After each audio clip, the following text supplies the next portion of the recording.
being here. The past week has been a bit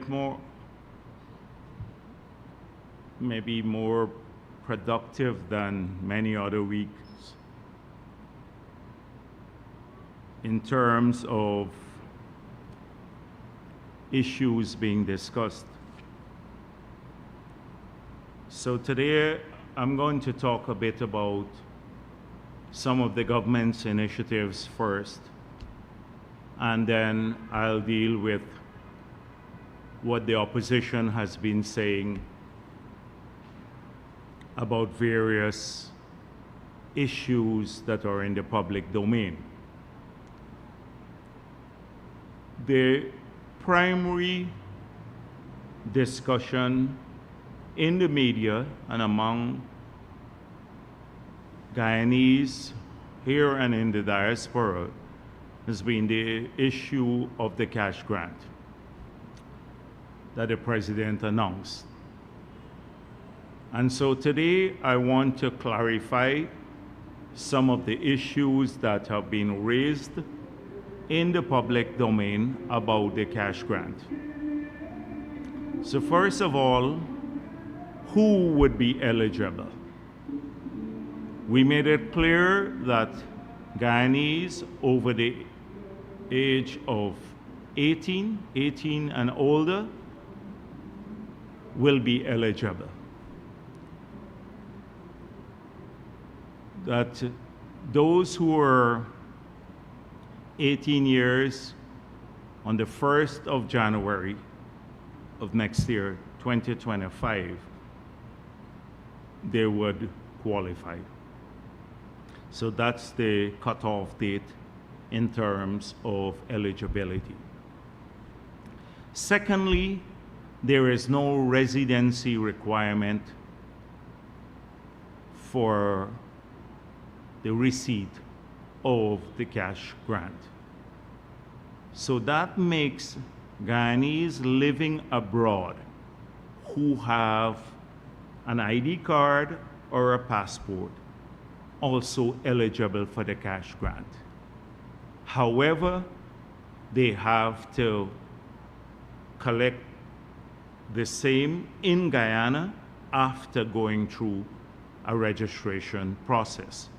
The grant will not be paid overseas. We have no intention of going to New York or Toronto to register people there. They will have to be in Guyana, register here, and they're eligible as Guyanese, provided they have the requisite documents to prove such that they can then receive the cash grant. This enormously simplifies things for us, and it does not discriminate against our people based on residency. We are currently developing an app that, even as I speak today, it's being tested. The Ministry of Finance is leading the process, but there are several agencies involved, and the app would have some compulsory fields that people would have to fill up before the check is processed. So name, address, phone number, passport or ID number. They're building in a geolocator in the app so you could actually know where people are. And once the names or people's names are processed through that app and verified, then the checks will be cut. I don't know if I did last week, but let me indicate again that we're building a system that would allow us to process the checks seamlessly and that people would be, and most of the payment will be done in checks, excepting for those cases, mainly in the hinterland, where we will have to have another system, but carefully scrutinized system, with the involvement of the Auditor General's office throughout the whole process, not just in the hinterland, but on the coast, verifying all of the payments. This is how we expect this grant to be processed. Now, we've heard a number of criticisms and suggestions now. It's almost laughable how people who are opposed to the payment of the cash grant, like Winston Jordan, now has a lot to say about who should be eligible and who shouldn't be eligible. Patterson telling people in New Amsterdam in a very disparaging sort of way that they must not use the cash grant to buy wigs or to do their fingernails. No, I hope that I think the people, and it was a small group of people, should have said to him, you didn't say the same thing when you were using taxpayers' money to buy jewelry for yourself. You didn't tell us anything at that time. But he was lecturing people on how they would use the money. Now, Clive Thomas, who they said originated the idea, I don't know how you can claim for originating a concept which has been around forever, that you from time to time can transfer money to people through, if you have a surplus or a windfall gain. But he claims credit for it, now is saying this has to be wrong. It shouldn't have been done. There was no feasibility study. So we had to do a feasibility study to decide whether we should have done this. The same person who was saying it should be done universally to every family, etc., in the past. And so, and he further says that this is not to help people, this is a cash grant to every voter. Well, we see people differently. We see them as Guyanese too, not just as voters. And that is why the cash grant was made to them, to announce, and they will receive it. So this is the opposition that we will constantly have. First, they are opposed to something.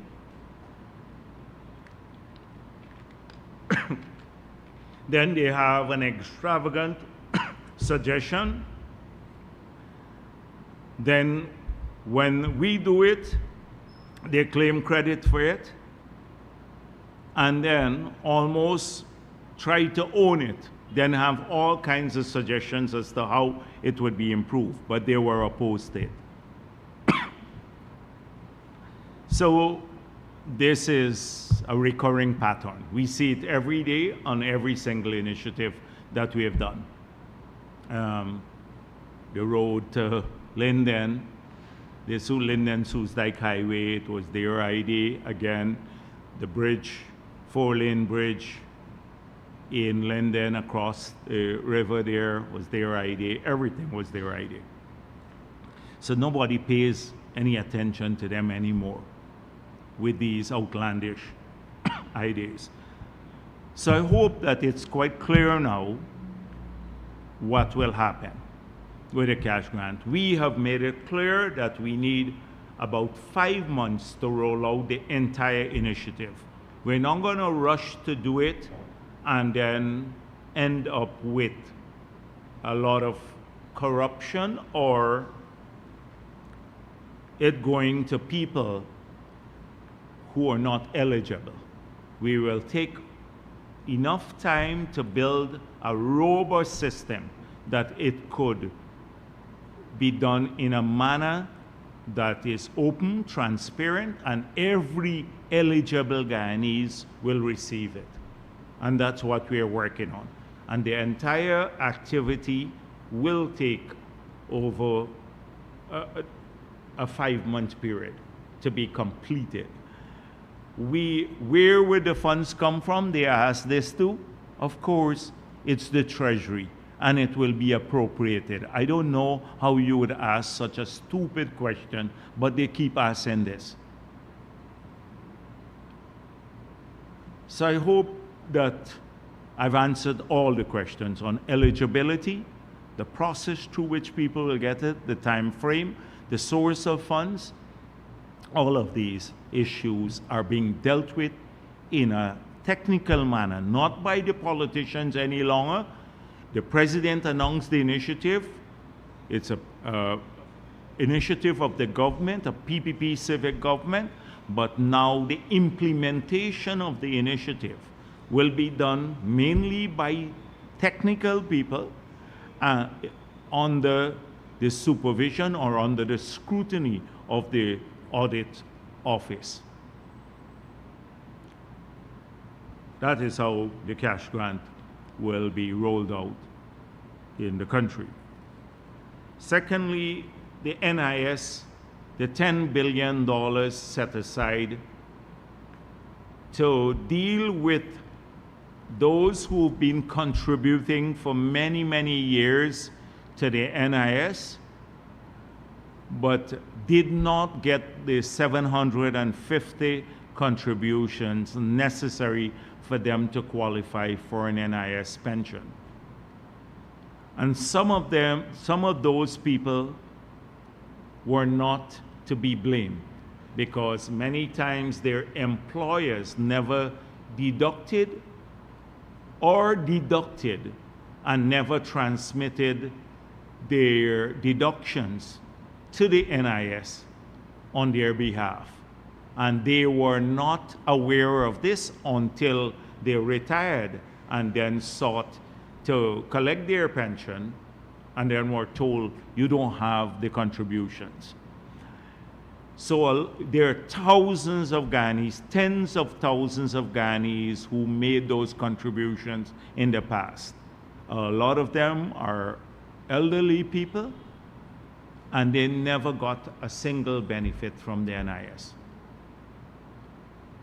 So the $10 billion will go to those people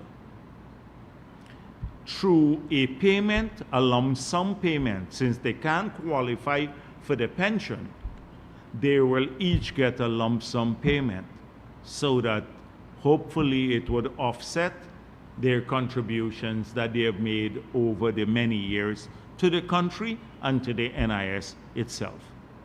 It is a sad situation when you go across the country and people tell you their story about the contributions that they made or how their employers ripped them off, which led to them now not receiving a pension. So we're working out, we're doing some modeling now as to how this could be done in a fair way to address those people. And once that's completed, once we have done the simulations of the different scenarios, then that will be announced and those people will receive a lump sum payment, each of them.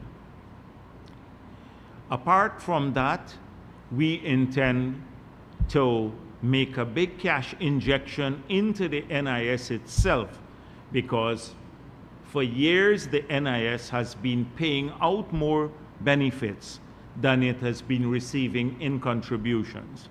So that puts the fund at risk, so that when all of you retire, that you would also be able to receive your pension and the NIS will not go bankrupt. So the government has undertaken to also fill the gap for the NIS for those pensioners who will continue to receive pension over the many years to come, and those who having qualified now or who would be qualifying, they can get their pensions too. There's another group of pensioners who've been asking. We've raised the minimum pension since we got into office at the NIS. Not that we have done this, because NIS is not government. NIS is independent. Many people think NIS is government, but the minimum pension has been raised, but a lot of people did not get an increase in their pension, unlike what the state did, which is we promised to double old age pension in the 5 years. We moved from 20,500 when we got into office. It's now 36,000 this year per month, and it will go to 41,000 next year. We will fulfill that commitment, but those are for our pensioners, the government pensioners, old age pensioners. But those in NIS have seen the minimum pension raised, but not an increase in their pension. So they have been making a case to us, and they need to make a case to the board. But I want them to understand that we are trying to preserve the NIS so they will continue to get their pension first, and then hopefully they will also get increases too. Once the fund is in a better position to afford those increases. So we are paying close attention to the NIS.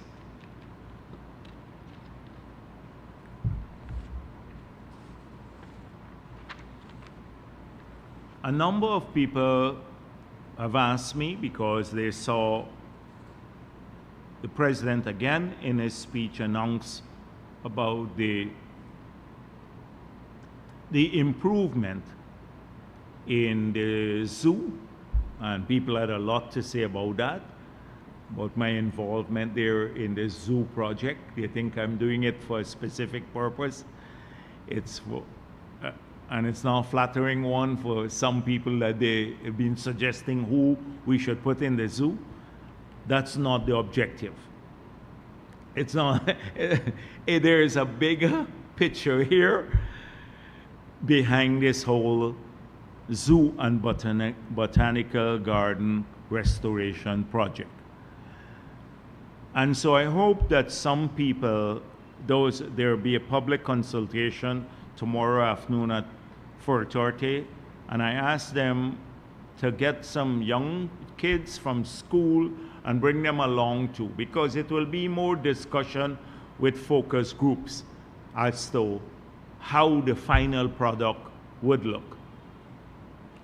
But this is not a standalone project. I want you to understand that the PPP does not act in this manner. There is an overarching picture here. And what is this picture? We have outlined this through the low carbon development strategy. The key elements of the low carbon development strategy are forest conservation and the monetization of the ability of our trees to play a role in climate change, which we have done successfully, I think better than any country in the world at this stage, for those who have tropical forests.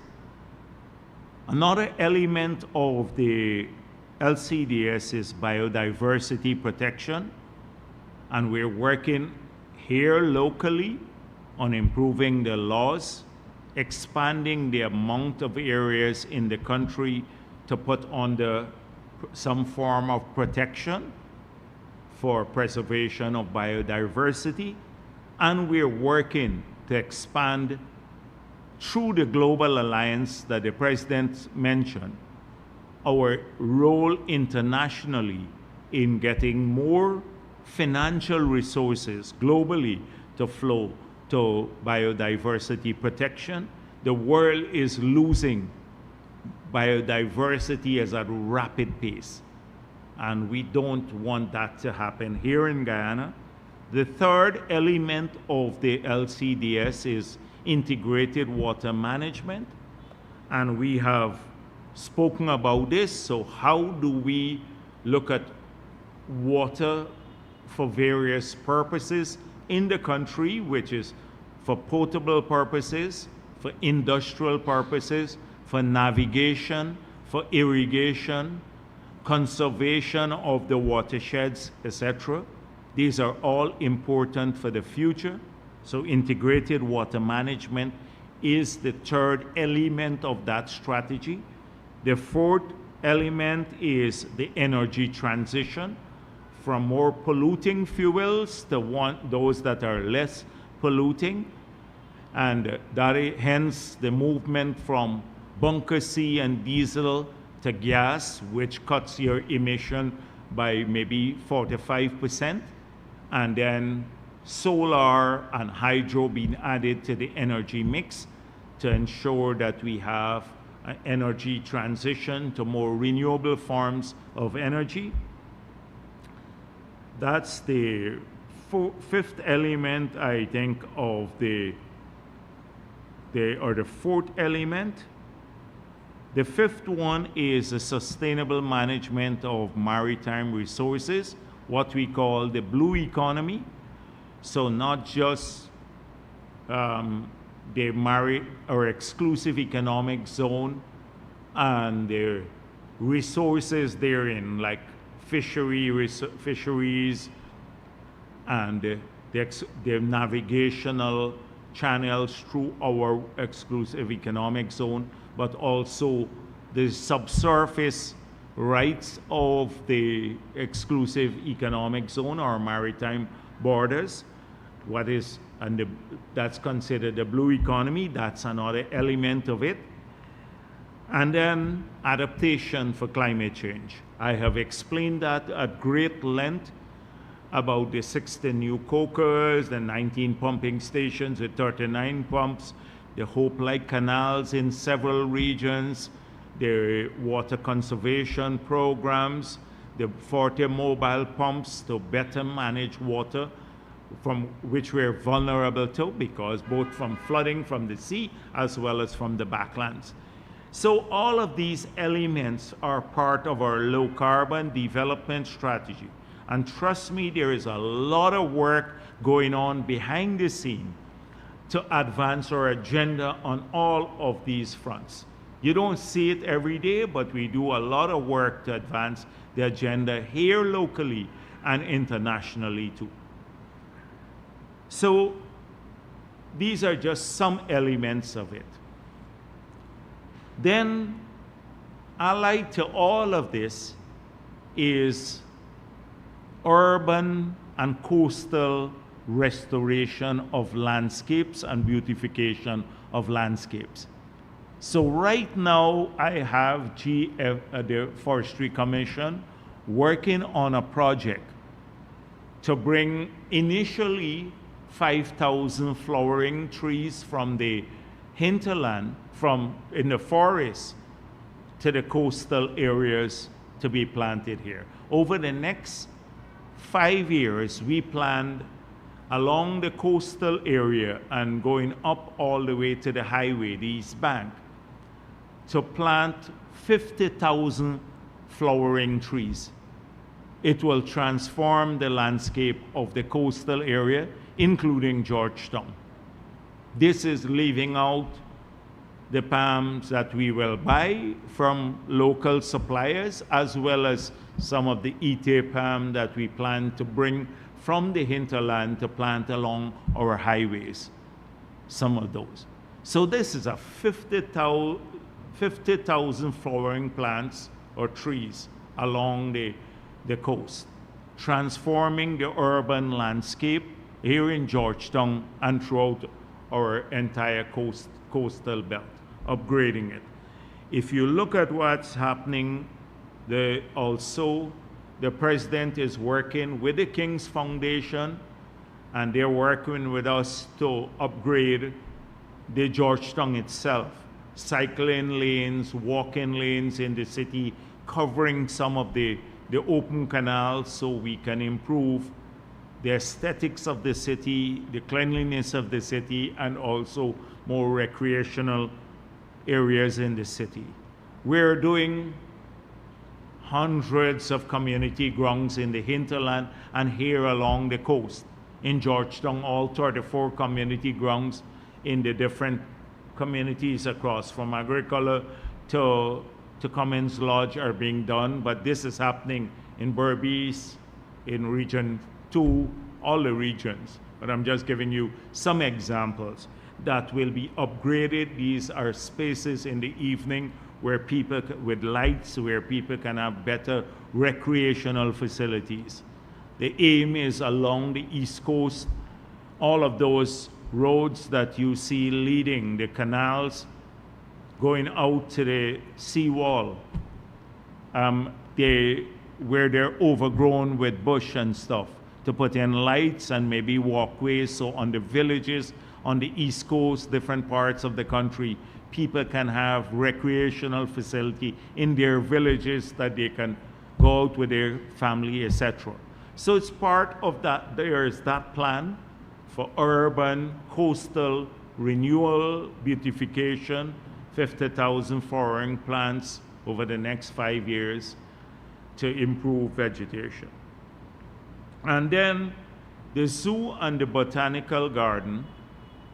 So that's part of the master plan too. And here we're thinking about upgrading for recreational purposes, for tourism, because it's massive, that I think here we can attract a lot of tourists, and also for our children to be able to be exposed to the different landscapes of the country, both of the physical landscape, by their miniature replication there in the botanical garden, and also some of the flora and the fauna of the country, our animals there. Many coastal kids would never have that opportunity. In fact, many of us have never been in the hinterland to see this, the beauty of the country. So a teaching experience right there at the zoo that will familiarize the people of the country, but more so our children, to make them aware of the future, the challenges of the future, issues like climate change, and how we as a country, we're approaching all of these issues. And so that's what we're hoping to discuss tomorrow. But we want to retain the trees there, our birds nest there, the birding. So it's enhancing what we already have. So the consultations will take place tomorrow there. And this project is part of the bigger picture that I've been painting. It's all part of a single sustainable strategy. And it's a long term, and it's well planned. And then, of course, introducing in the curriculum at various levels, from nursery all the way to tertiary level, some of these issues that make people, the Guyanese citizen, more familiar with the challenges that we face and how the country will rise to those challenges and the role that they have to play. So this is all part of a big strategy. So don't think of it in isolation, this project. And then, but we will need a lot of help on this. People, like we have a grading and shaping exercise going on the East Coast, clearing the parapets. And the moment they clear the parapet, someone comes and park a big excavator there. They're using it to park. Something has to be done about this. People run their entire business. I drove down the East Coast, the scrap metal dealers, they run it on the government's reserves. They park anywhere and everywhere. The EPA has to look at this. You have to talk to people first. We want to encourage them to get with the program because they will be the first sometimes to complain how dirty the place looks. And then they contribute to this. And then it's a traffic hazard. I heard one person was killed on the road because he ran into a heavy-duty piece of equipment that was someone parked on the roadside. Now that person should be liable. They should be liable for all of this too. You can't obstruct the highways especially. And these are some of the things that if people want the country to change to, and then they have to also do what they would have done in any other country if they were running a business.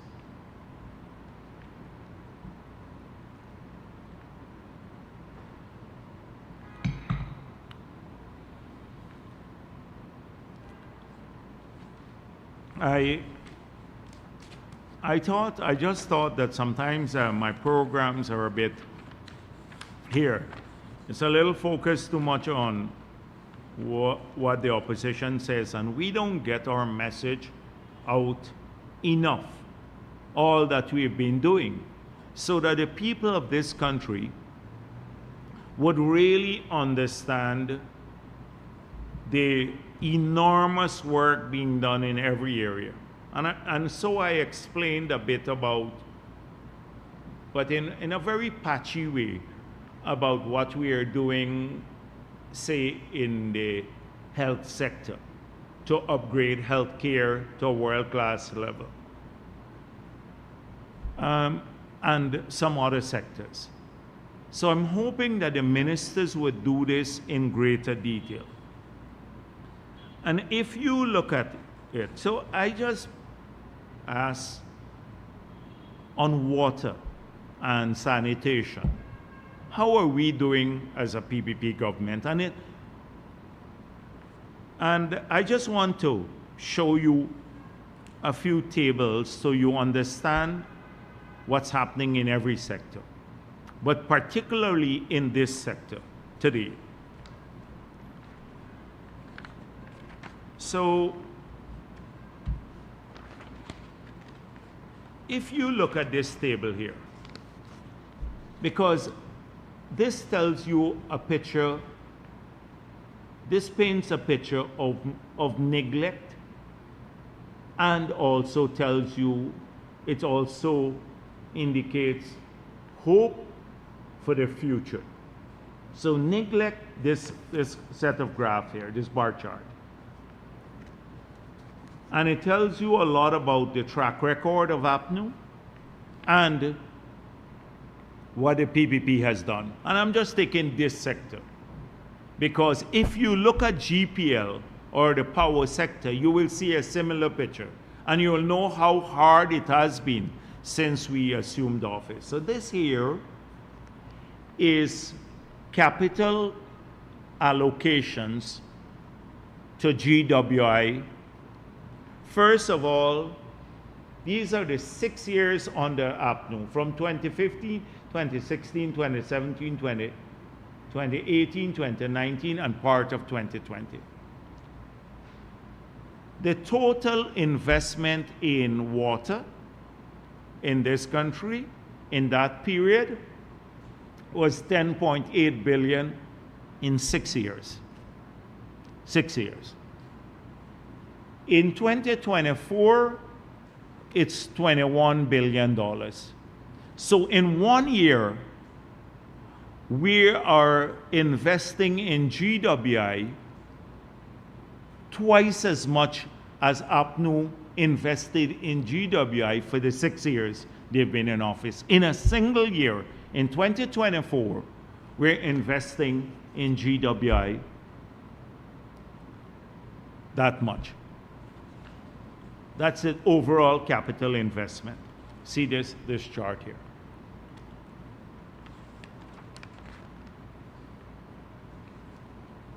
In coastal water supply, this is coast, along the coast where the bulk of where most people live.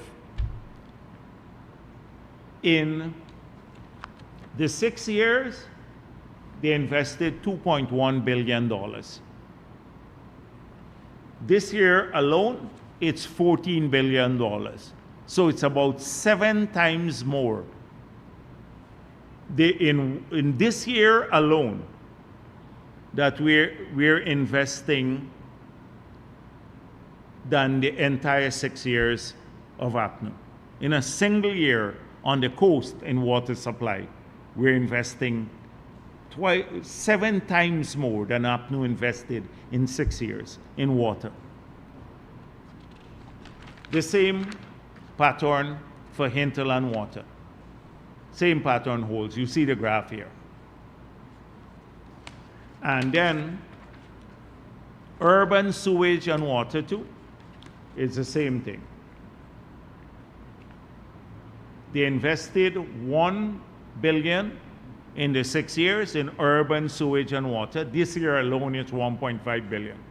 So in a single year, we're investing more. This tells you a lot. So what have we been investing in these years? I'm just giving you 1 year, but if you look at the cumulative total, it's about $46 billion we've invested since we got into office. And for what precisely?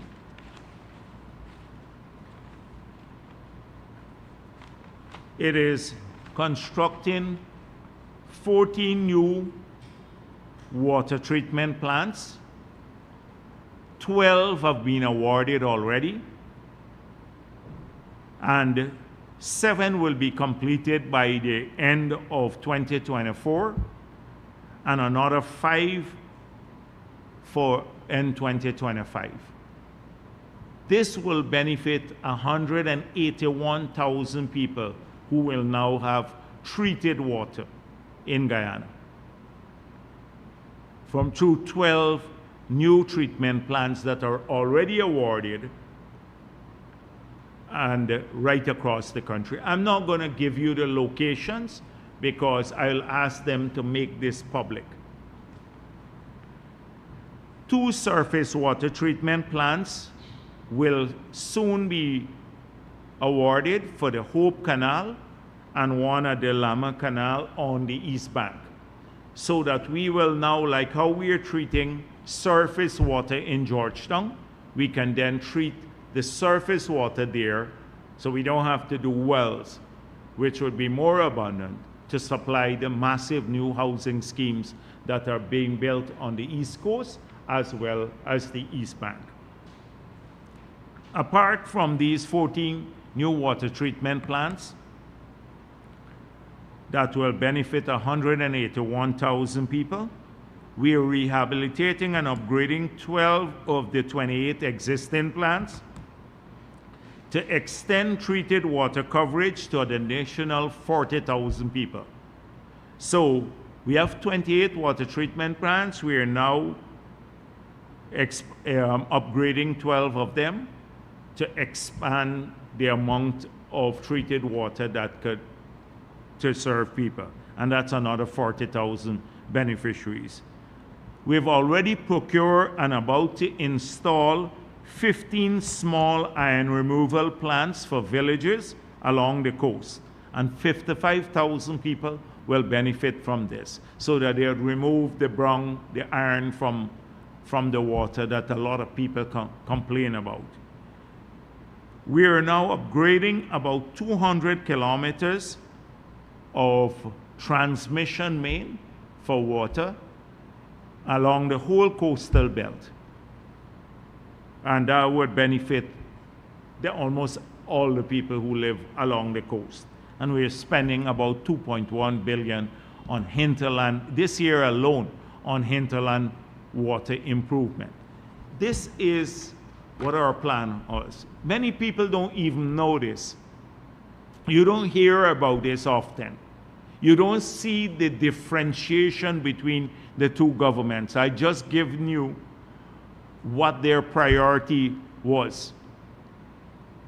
So APNU spent on that Durban Park failed project more money than they spent in 6 years in upgrading sewage in the city. Sewage treatment. More on that project alone, that's a failed project. You see it now, it's rotting there, etc. 600 million missing on the project. But they spent more on that. It's not that they did not have money. People think they didn't have money. APNU, when they came into office, we were running the country and we didn't increase the taxes. They increased all these taxes, ended up collecting nearly $100 billion more per year.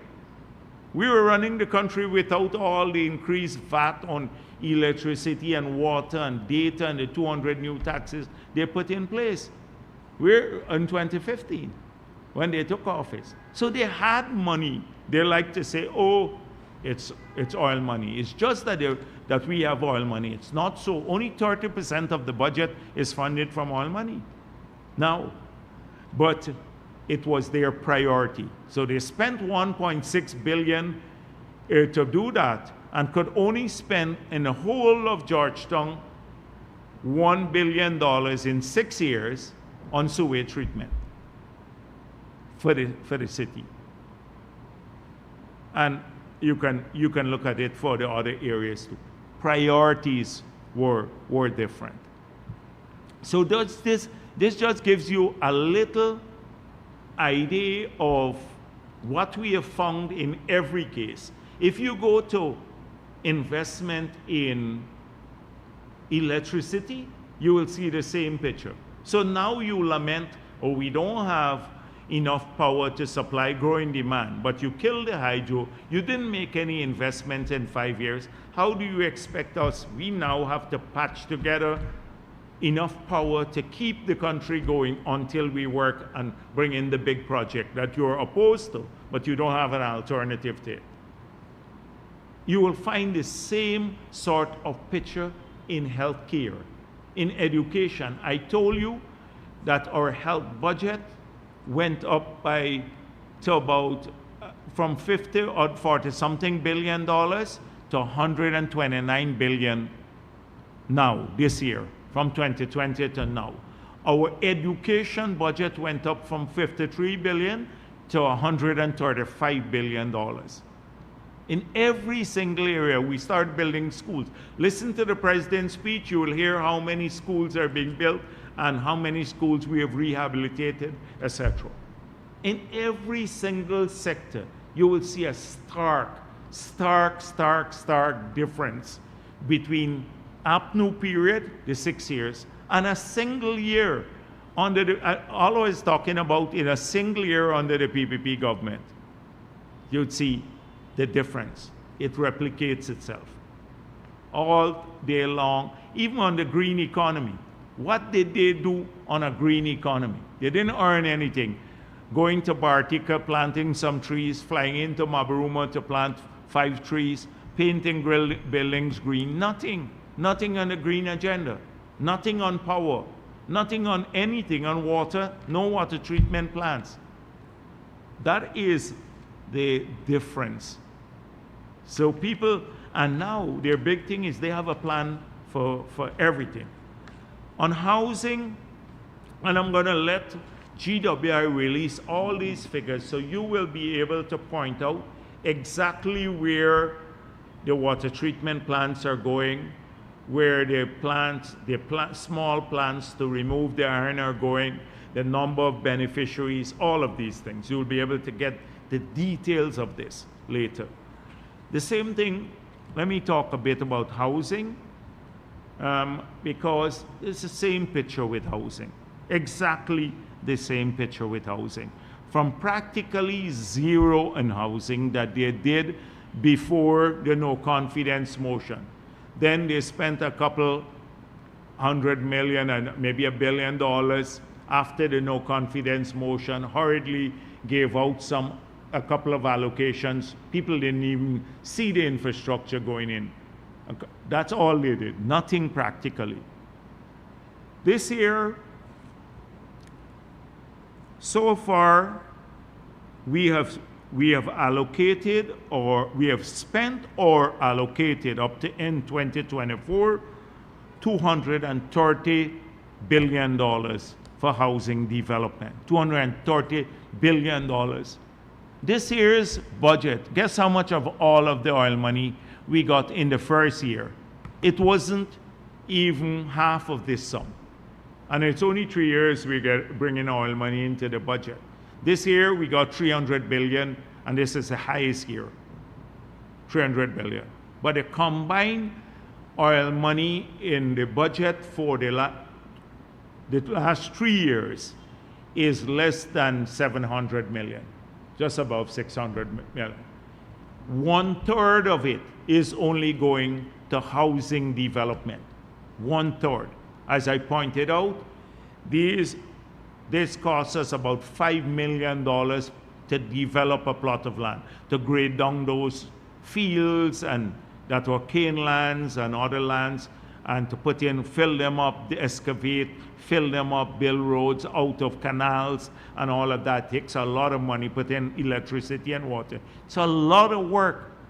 And if you fly, I flew over, going to Berbice with a helicopter.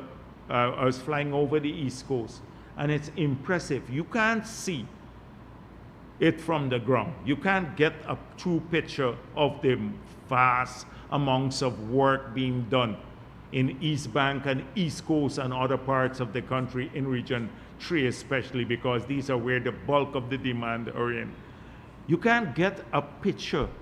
I wish they would fly over and see the massive amounts of work being done by Guyanese contractors, transforming barren landscapes, rice field land, into what will be thriving communities of the future.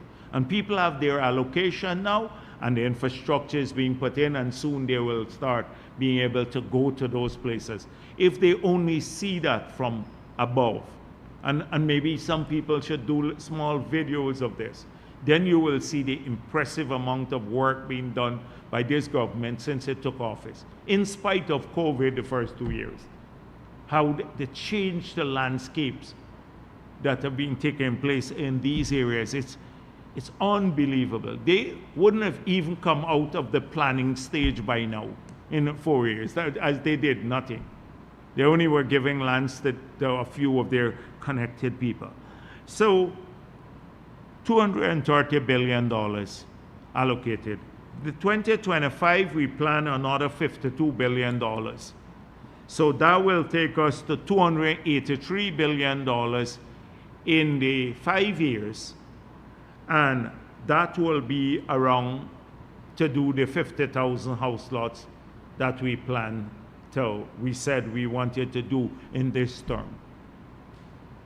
Now, they're already up to 38,000 allocated, the numbers that they gave me. Plots of land have been allocated so far.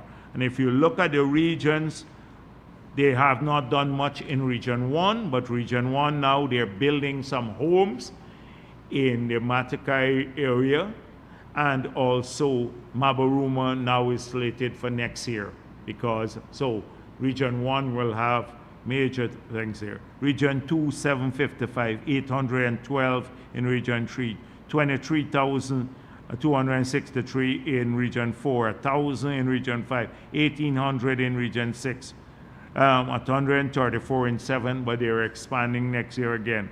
Region 8, now they're doing a whole scheme in Madhya for 300, and then in the mountains, they're already building some homes for people through another program.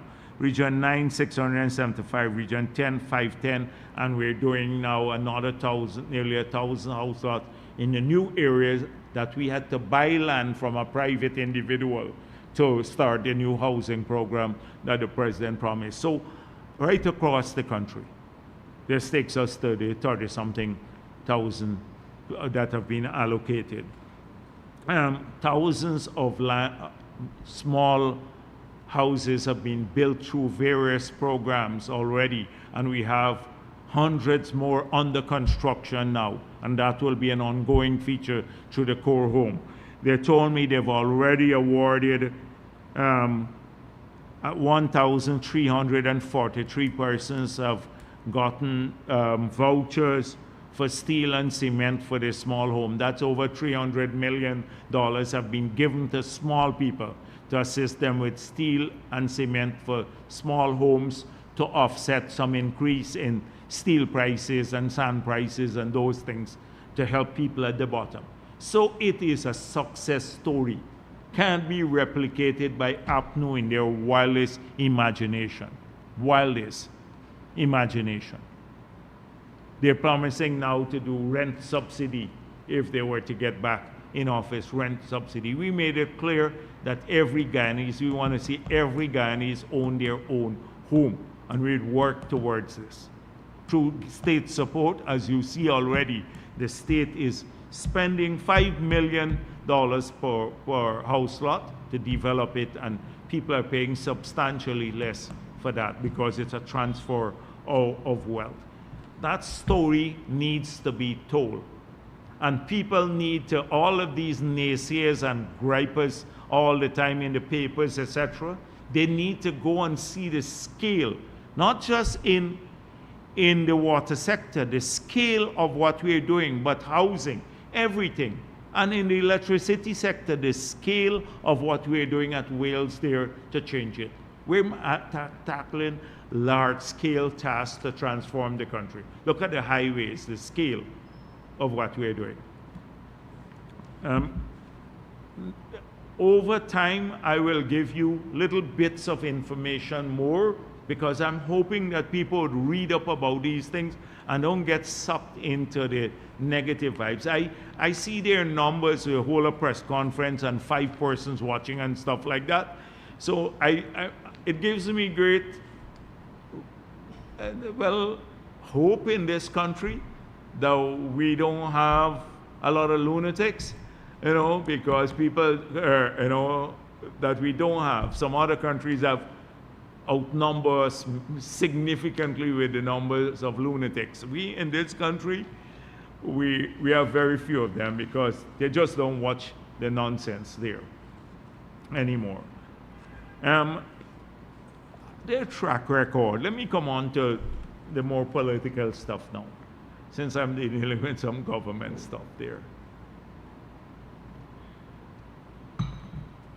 So the track record of mismanagement is unbelievable. Of recent, they talk about, oh, we love the rice industry. They love everyone now. But then, say, one day they love the rice industry, the next day they said, oh, look, the government gave them $1 billion in fertilizer subsidy, right? Free fertilizer. And it's a racist thing. They don't They don't compare what we do subsidy in another area. As I said before, $6 billion in subsidy for electricity in Region 10 alone. They don't say that. So one day they love the rice farmers. They hated them when they were in 5 office. But it's this schizophrenia in the opposition. They can't. Their track record don't sustain consistent positions. So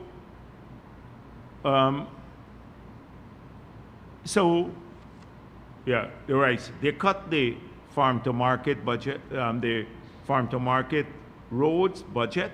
They cut the D&I budget significantly. So how do you grow rice if you can't bring the crops out or get access to the backlands? How do you grow rice if you can't get water when you need it into the fields and water out of the fields? Now, rice contributes, not just rice, every sector of the economy.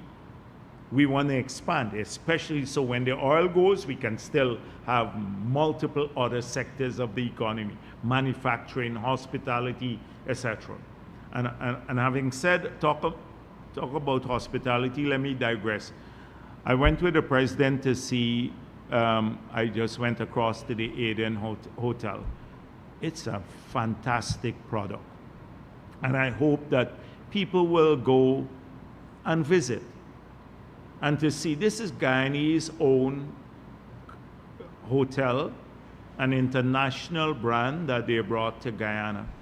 And I've been to lots of boutique hotels around the world. I can't find any that will match the beauty and decor in that place. And it happened, it's owned by a Guyanese.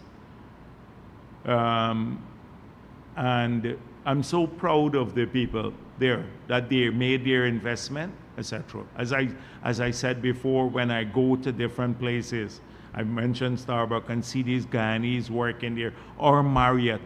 Our people are working, running these places. There was a time they said, oh, we couldn't do these things. We didn't have the skills, etc. They're doing it at a high level.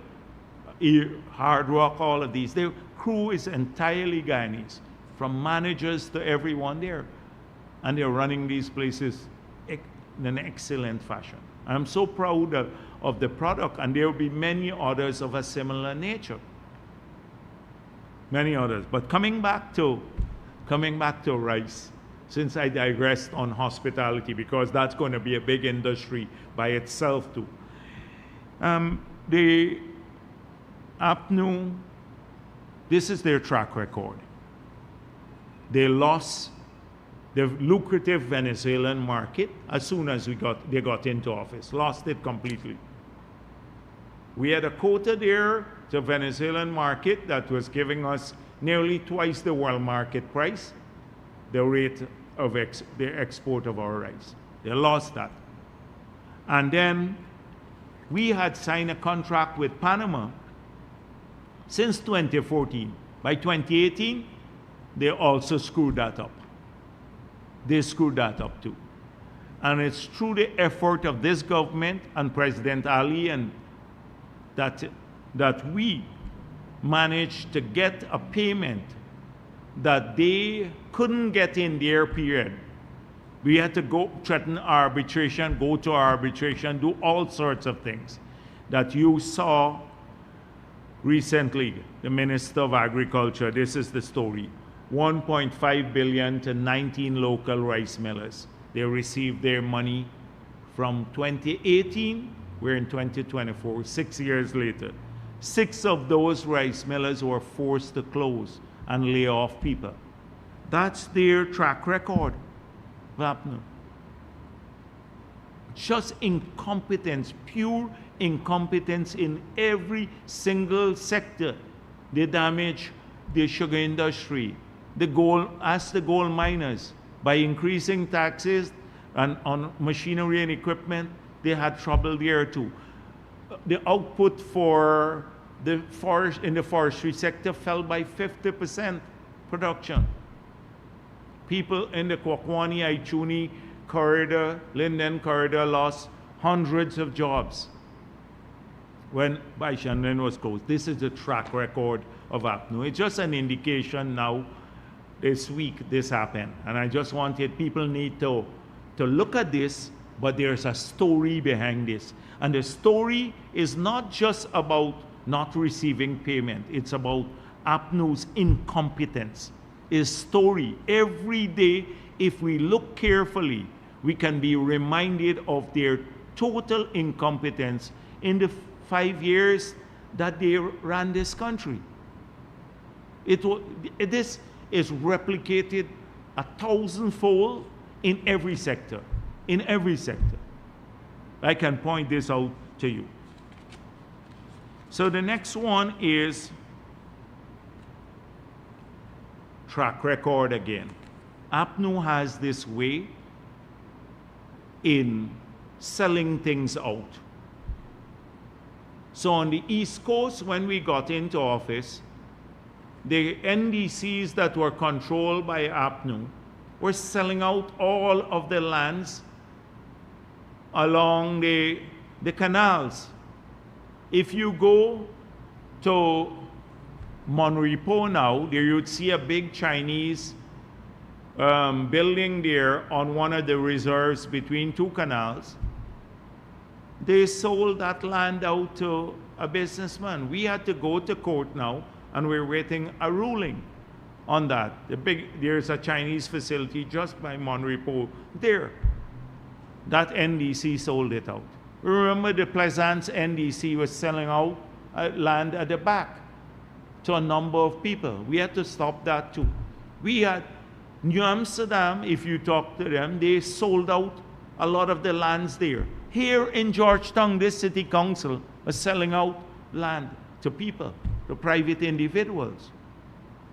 And in Linden, they were doing the same thing. Every NDC that they control, they were selling out state assets that they don't own. They don't own the reserves, nor do they own the land in these areas. And imagine, this is a track record of the PNC. They did this at the national level when Jordan was, after even they lost power, was busy selling, they were transferring lands to people who didn't even pay for them. Hundreds of them who were politically connected. And one would think that now in opposition, they will stop this behavior. And now at Maka, Arcadia, it's the same. The PNC controls this NDC. The NDC does not own the land. This was settled in court. The NISIL has legal titles to these lands. The court matter, when we are looking at the reserve for the roads, settled this issue, that the lands belong to NISIL. They have no authority over this land, yet they're moving to sell the land, and not just to sell the land, but to demolish the squatters' home who are there, people from Maka. They're bulldozing them, breaking up their houses, and guess what? For commercial, they want to sell it for commercial purposes to a few people. Now,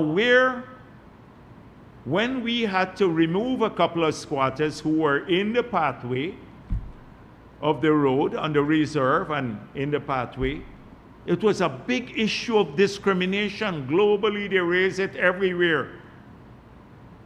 They raised this was a discrimination by the PPP government that we had to remove. Although we said the people we were removing, we made them an offer, a house lot elsewhere, and we were helping them to move. Some got some money, and most of them took it. A few of them who were politically connected didn't want to come off. We were forced to move them, but we retained the offer to them. Now, the same APNU went in, broke down the squatters who were there long before on these lands that they don't own, the NDC own. Not a word from the rights activists, Rickford Burke and all of the other clowns and criminals. Not a word from them about discrimination, and they want to sell it to some for commercial development. What's our position? The ministry made it clear. And if they dare do this, they get locked up, because we're not going to tolerate it. The ministry had already issued a circular to warn NDCs, all of them, PPP, APNU, cannot sell land that you don't own.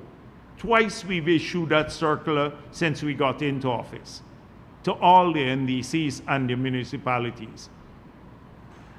And if they persist with this, they'd face the legal consequences, because it would be fraud.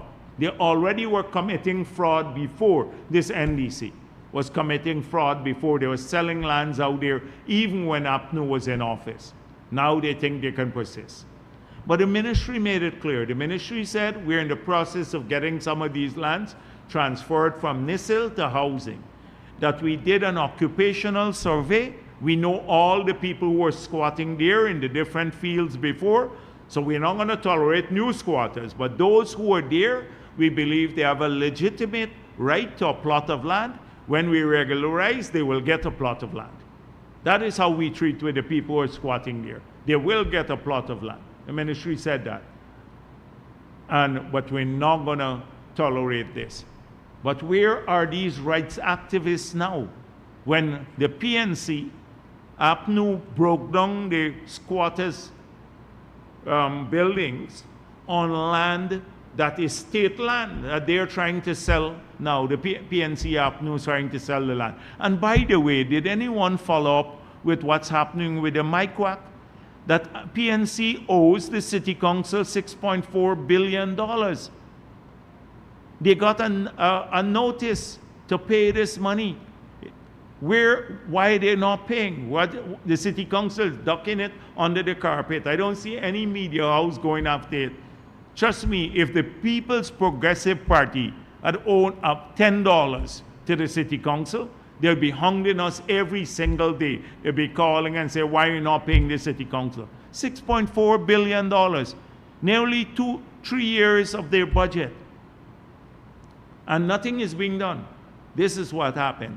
The PNC Council rented out all of the prime properties to the PNC in different parts of the city to the PNC for nothing, practically nothing. Nothing. Yeah, the double standards are not only shocking, they're nauseating, the double standards in this country.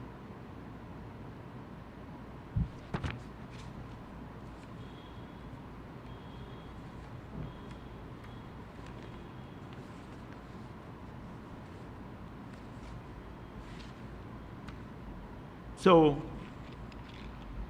I scanned the transcript that they sent me from the press conferences of the AFC and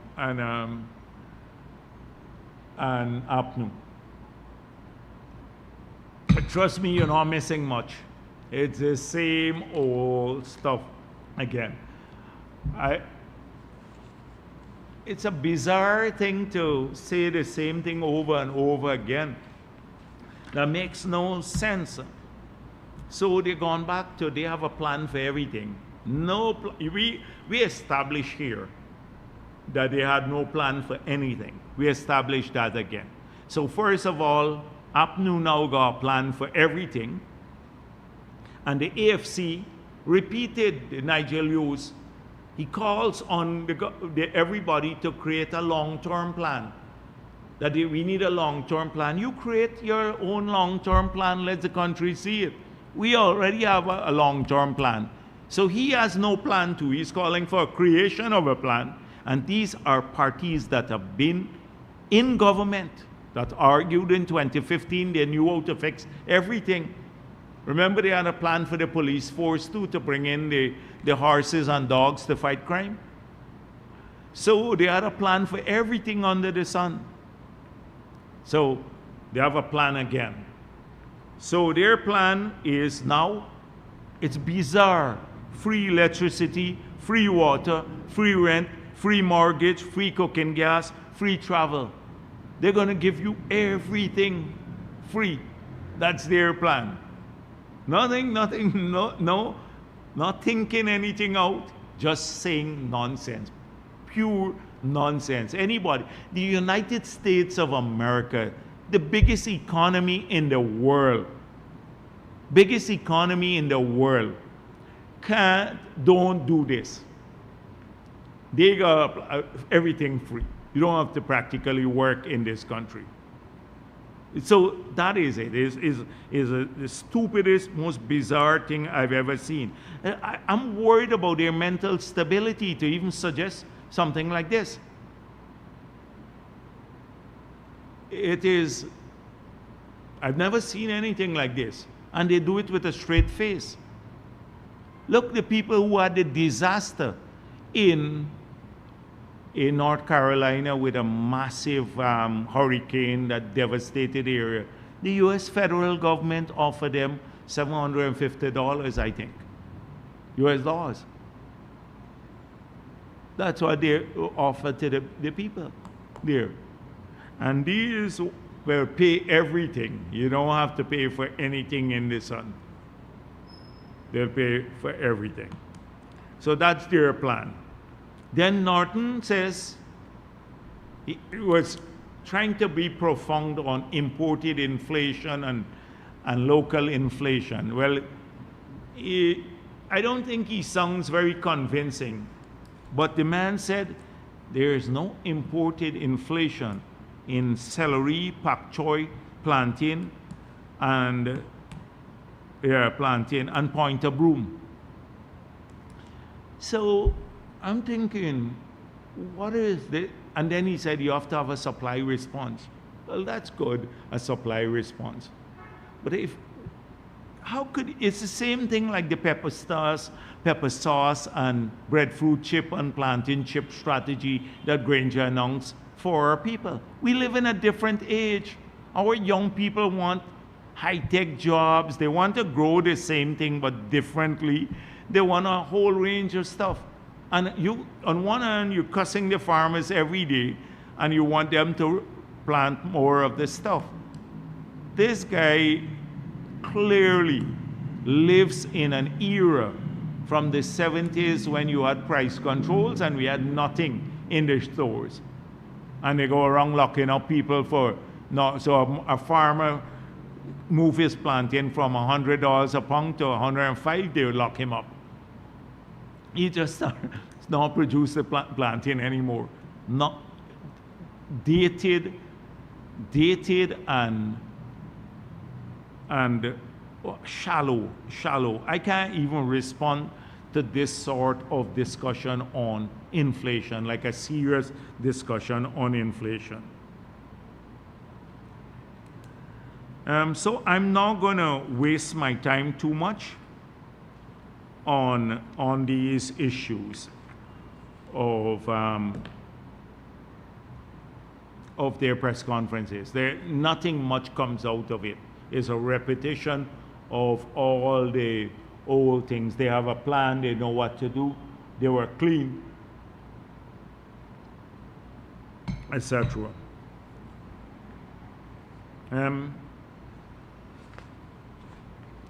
Now,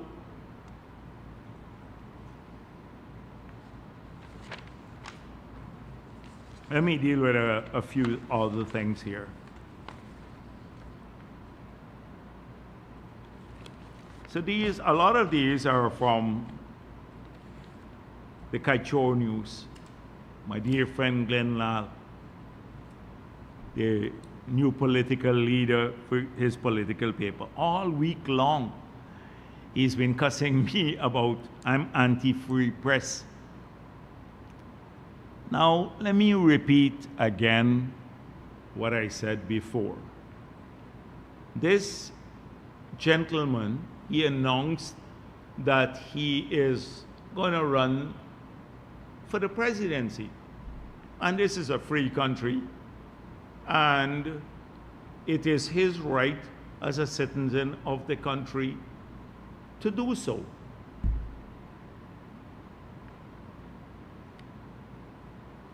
I wish him good luck in his campaign. But that makes his newspaper now, which he uses to distort every day things that we say and to glorify himself and his positions, hoping to enhance his fortunes as a political leader now. So this happens routinely in the country, and he has a right to do that too. He has a right to lie as much as he wishes in his newspaper and to distort as much as he wishes. This is a free country. We don't have an obligation to believe him, because you got to be really crazy to actually believe anything they write in the papers any longer, having had a long history of distortion of the facts. So I said that as leader of the political party, General Secretary of the People's Progressive Party, and we have a party newspaper too, called the Mirror, and Norton, as leader of the PNC, they have a newspaper too, called the New Nation, that we are entitled in this country to equal treatment by the state. So I expect that the state will give us the same amount of ads that they will give to his newspapers, and they will give the New Nation the same amount. And I urge Norton to apply for the ads too. The same amount, so we all get the same amount of ads. Now, suddenly, I become an anti-free press. I'm a Democrat. I'm advocating for fair and equal treatment under the Constitution and the laws of this country. Equal, and the state will discriminate against my party if it doesn't heed our call. And Norton may be modest and he doesn't want to call for it, but I'm calling for this equal treatment. So I don't see how that's anti-free press. And I said also that all of those private companies that had said in the past that they don't want to advertise in a newspaper of a political party because lest they be tainted, that we now need to revisit. I'd have to have a marketing manager from the Mirror call those companies and say, how are you investing or advertising in the political arm of a political party, a political publication? So what's unfair about that?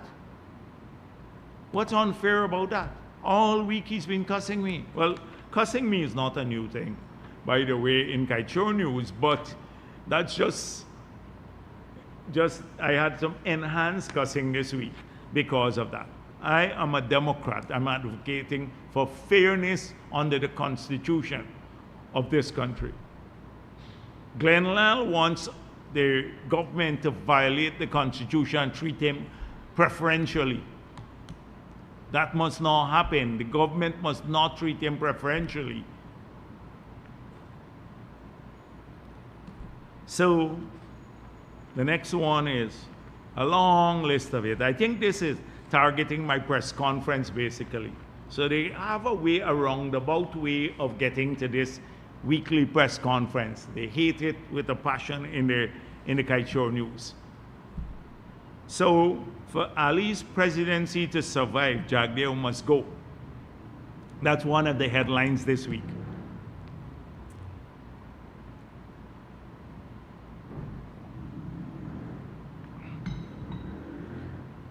So let me read a section from it for you. These weekly diatribes have not only antagonized the supporters of the opposition, but has also galvanized and energized them. So I know who I antagonize is Glenn Lal watching this press conference right now. He's watching it and he's probably very antagonized here. The 2020 elections were marred by allegations of electoral manipulation from the opposition. Not allegations, they're proven fact. Yet the PPPC emerged victorious with a clear but thin mandate to govern. The victory, however, is now jeopardized largely due to Jagdeo's reckless political approach. The PPPC was expected to dominate in 2025, buoyed by the memories of the opposition 2020 shenanigans. Instead, the advantage has been squandered. Jagdeo's outbursts have gifted the opposition a lifeline, one that was readily seized as seen in the unexpected result. Listen to this, unexpected results of the recent local government elections. Despite running a lackluster and frugal campaign, the opposition managed to sweep the Linden municipality and retain control of Georgetown and New Amsterdam. These results were less about the strength of the opposition and more a reflection of the backlash against Jagdeo's divisive weekly tantrums. So the weekly tantrums they're worried about this press conference here.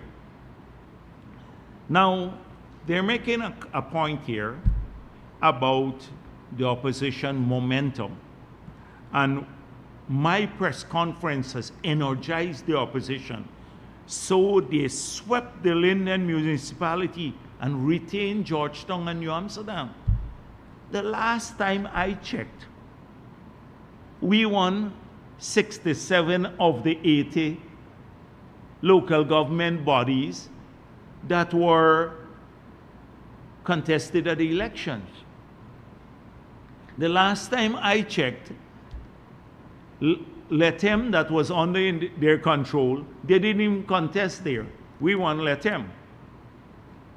They controlled Bartica, we won Bartica. They controlled Madhya, we won Madhya. We increased our votes in Kwakwani. We increased our votes in Mukka.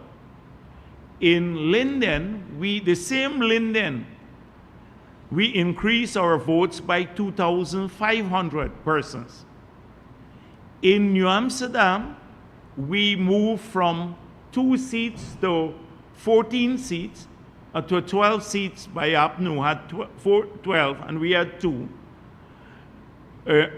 to 6 and 8. So if we had gotten one more, we would have tied New Amsterdam. In Georgetown, we moved from 7 seats to 11 seats. And these are APNU strongholds. So the man said somebody who wrote this saying, APNU is energized. They managed to retain control of Georgetown and New Amsterdam. What kind of stupidity is this? These are their strongholds. I'm telling you, this needs psychiatric attention. If this is your stronghold, and you're now happy that you have retained control of your own stronghold, then something has to, and you see that as momentum, then something has to be wrong with you. So something got to be wrong with the Kaichor News, who wrote this, the Peeping Tom, and with the PNC, who believes this, that they had momentum. Never mind PPP won 2,500 votes more in Linden. That's more than Anno got at the whole last elections, and that's just in Linden. Never mind, we nearly tied in New Amsterdam. Never mind, we won 4 seats more in Georgetown. Oh, we have momentum, winning our sail. We're soaring high to the 2025 elections. And all of this because of Jagdeo's weekly tantrums. I caused them to have got momentum in their sail. It's just stupidity. But I suspect they hate this weekly tantrum that I throw here. The weekly tantrum. So he wants me to end the weekly tantrum so he could continue to lie about the PPP as they did in the past. Their argument was corruption or everything. Mismanagement, corruption, etc. And every week we set the record straight. That's why they hated this. The next thing is, I see the Starbuck News story about Bamia. And I saw the St. John people responded to the Bamia school. I may have said last week this school is completed or nearing completion. But let me state some facts about this school. We don't get credit for the fact that the PPP government is building a school, a modern school at Bamia in Region 10. That it is this government that's interested in ensuring our kids there have a modern school. They should have applauded the government for that. We don't get credit for the fact that we went out and the people who won this was a young entrepreneuring black company that struggled. Yes, they struggled through cost escalation, COVID, all of that. But they're going to complete this school within the budgeted sum. No escalation. Took a bit longer, but how many other people don't take much longer on government projects? But they targeted this company because they're black and they're perceived to be close to the PPP. Not even factually demonstrated, but just perceived to be close. the PNC APNU went after them. These are the same people who say we don't give young black men an opportunity, or young black companies. These are the people who would run them down most. The same ones who argue that PPP is racist and don't give people an opportunity will try to destroy these companies. They wouldn't even do it for an Indian company or a company owned by a mixed person. But they would run down these companies all the time. For them, they should get nothing. So they went and found a couple of little electrical things to be completed in the school. They went all the way to Bamia. But they can't go to, but the school is built, substantially completed. But they can't go to Durban Park, just a stone throw away from Starbuck News, and see this, the grotesque monstrosity or corrupt project that was done by APNU for 1.6 billion, 600 million missing. They can't write a proper story about that, but will go to Linden. Never say, this PPP government wanted a modern school in Linden like we're building for all of our children. And young black men now are getting work too, as with everyone else. They're racist. First it was the Indo-Guyanese. Indo-Guyanese could do no right under APNU, subjected to all sorts of discrimination. Then it was the Amerindians too, excluded them. Then it's mixed people they excluded. Then the Portuguese and the others have no space. And Afro-Guyanese who are progressive have no space with these people. No, if they want to improve their lives, they have no space. They're vilified constantly. They hate everyone. Everyone they hate, except a small cabal. And they don't want them to succeed because then they want to say, oh, look what happened. People are still not getting an opportunity. When they get opportunities, these are the ones who run them down the most, these people and their surrogates. So it's disgusting for me, totally disgusting. These are, you know how many progressive companies with young people of every race, you look at it, and mixed people too who are nothing, they can't find a ground with APNU now.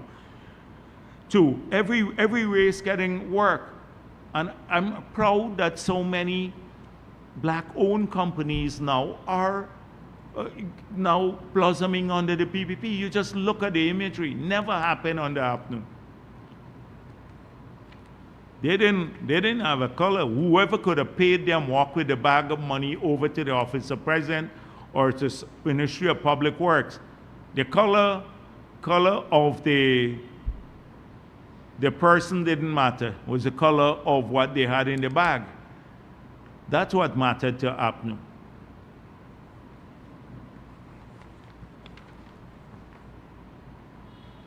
The PPP again. The optics can be blinding. PPP, they have a big issue with the PPP, the Kaichor News again. Peeping Tom starring Peeping Tom. So recently the PPP held a youth conference at Tain in Region 6. It managed to gather a few hundred young people, though they branded it as 3,000. In a sea of red t-shirts, the event was trumpeted as a sign of the PPP's strong youth presence. So the crux of the matter, I don't want to read too much. The truth is that the youth arm of the PPP has long been a shadow of its formal self. Under Jagdeo's presidency, the youth arm, the once vibrant and revolutionary driving force, basically slipped to terminal decline. So I just called Ramatar. I said, you remember this? He said, a long time, the youth movement didn't have the vibrancy that we're trying to recreate. I became General Secretary of the party a few years ago, just a few years ago. And I promised the Congress of the party that I'd rebuild the youth movement that had lost its vibrancy maybe for the last 30 years. And today, it has grown into an overwhelming force. I've seen young people come to us with the energy that I've never seen in my political life. Maybe even in the days when we were fighting the APNU dictatorship, I don't think we had that energy, zeal. And they are of every race, people who are, and gender too, and religion, every race, gender, and religion. And they're coming to us because our party has been successful in ensuring that we fight off now every single day the historical branding of our party that APNU had used to its advantage as being a party for one race of persons. And we fought it off, and people have seen that. They see it through our programs for young people, through the opportunities that the party gives to young people at the highest levels, through our support for young people's initiatives. They see that they have a future with this organization, and they're coming in droves to the PPP, even unsolicited. President told me he visited certain schools, and they keep asking him, can we join the PYO? Can we join the PYO? These are people in an urban setting in Georgetown. And it's going to, Sunday, we will have another activity in Region 3. And it will probably be even bigger than the one in Region 6, from all indications. And that one was over 3,000. So they said a couple of hundreds. They can't even bear the thought. It bothers them at night that this is what's happening. There's a resurgence. I promised the Congress that by the time we get to the next Congress of the party, the Congress that was held last year, that we'd have a 5,000 strong PYO. We've gone to nearly 10,000 people already who came. And we haven't even completed some of the regions as yet. And so they have a hard time. And so the 5,000 people, I can go to the 3,282, 844 were from, let me tell the peeping Tom, since he's worried about the hundreds, let me tell you how it was divided in Berbice. 844 from New Amsterdam, Pletanka 44, Enfield 84, Wyburg 41, Canefield, these NDCs, 185, Ordnance 129, number 19, 149, Firish 102, Kilcoy 128, Rose Hall 84, Port Moran John 197, Wim 340, Hoxtie 120, Blackbush Polder 109, Adventure 52, Maida 75, Macedonia 53, 51, Good Hope 28, 52, 63, 169, 64, 74, 123, Corriverton 160, Crabwood Creek 89, Oriala 40. That's how they came up. We don't lie to people when we said it's 3,000, over 3,000. That's 3,282. We document, because you're fooling yourself. If APNU and Glenlal, they want to live in a dream world, that they have momentum now. They have momentum. It's a dream world. I just gave you that to give you an indication as to the numbers. But it's very hurtful to these people who sit on the sideline, and when they see the resurgence of the youth movement in the PPP, the drive behind these young people, the multi-ethnic nature of the gathering, it sends them into a nightmare. And that is why they react with these vile letters. Cussing me don't bother me too much. You can cuss me as much as you wish. What happens on the ground is what matters. How we support young people and how we bring greater benefits to the people of our country is what matters to me. I don't give a damn about what they think about me in the kite show and other places. And they would say next week that's arrogance. Jagdeo doesn't give a damn. So, I see a lot has been spoken about, including Nigel Hughes, on the Brutus matter.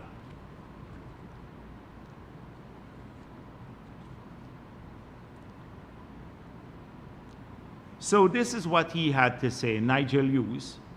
I don't think it's appropriate for a member of the executive, especially as high-ranking as the vice president, to make comments on an ongoing matter that clearly involves another high-ranking member of the Guyana Police Force. So here is Nigel Hughes saying, I must not comment on the Brutus matter.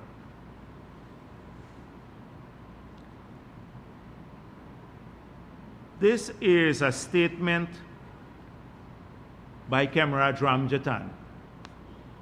It came on August 24, 2024. The people of this country would like to know if indeed over 52 million was in the personal account of a certain senior officer. The people would like to know if it's over 600 million was in his close relatives' account. How did they manage to come by these large sums? A number of the other questions have to be answered too, which will flow from answers given to these questions. It seems a massive cover-up is being undertaken. And then he said, Minister Ben must convene the Parliamentary Oversight Committee on Public Security and summon the Commissioner of Police and the alleged officer involved in this fraudulent scheme to be questioned by parliamentarians on the committee. So he doesn't even want an investigation. He wants Parliament and the parliamentarians to question Brutus and the Commissioner of Police on these allegations. He doesn't want an impartial investigation. He wants the politicians to get involved. And the other one, Nigel Hughes himself, when this matter broke earlier the year, when we were dealing with it, during a press conference today, Hughes said, recent allegations against Assistant Commissioner Brutus warrants a full investigation. He commented on the matter. This is a politician commenting on it.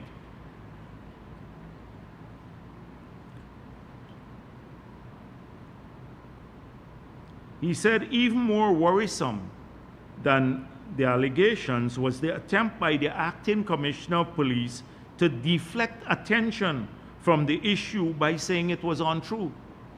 Here he's saying Brutus is engaged in deflection from the issue.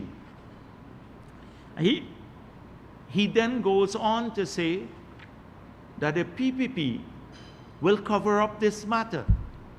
There will be no impartial investigation of Brutus under the PPP. It will be swept under the carpet. So, let's have an external agency investigate it. Norton, he also presses for independent probe against serious allegations against Brutus. I don't want to read, but it talks about corruption,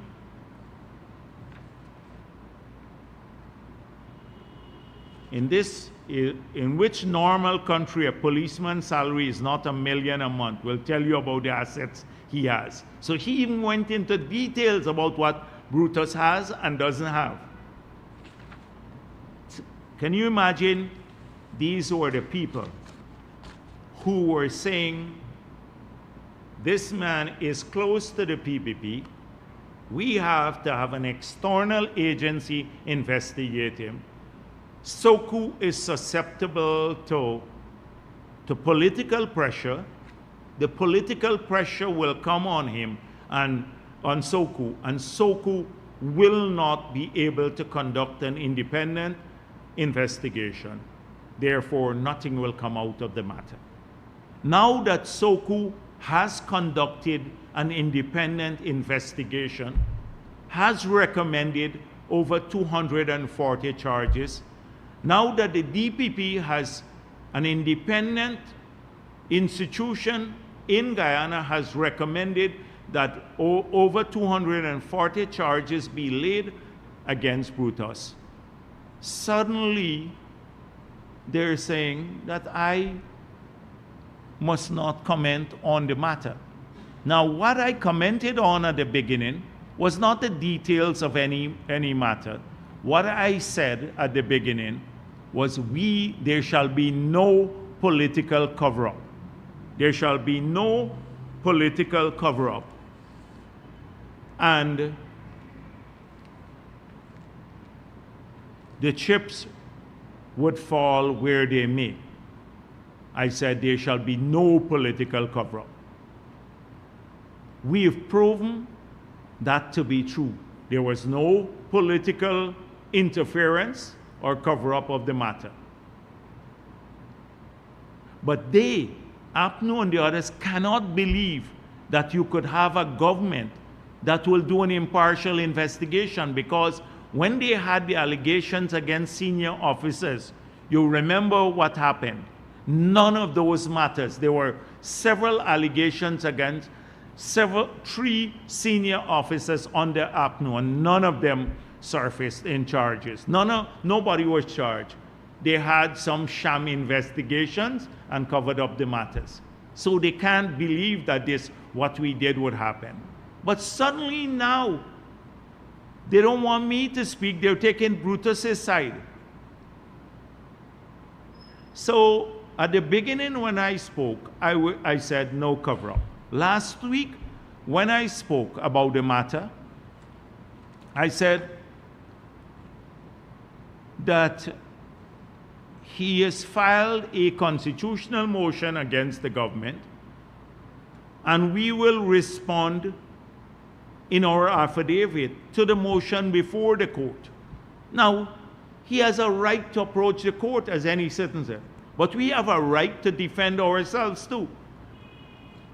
And since this motion is public,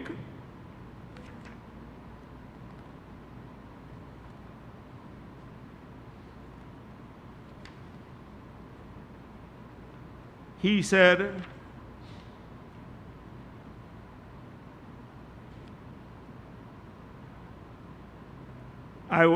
he was informed by the acting commissioner of police and verily believed the same to be true and correct, that about July 4, 2024, Honorable Bharrat Jagdeo, Vice President, directed I be transferred from the position of Deputy Commissioner Administration to facilitate Assistant Commissioner Budram to gain experience in police administration.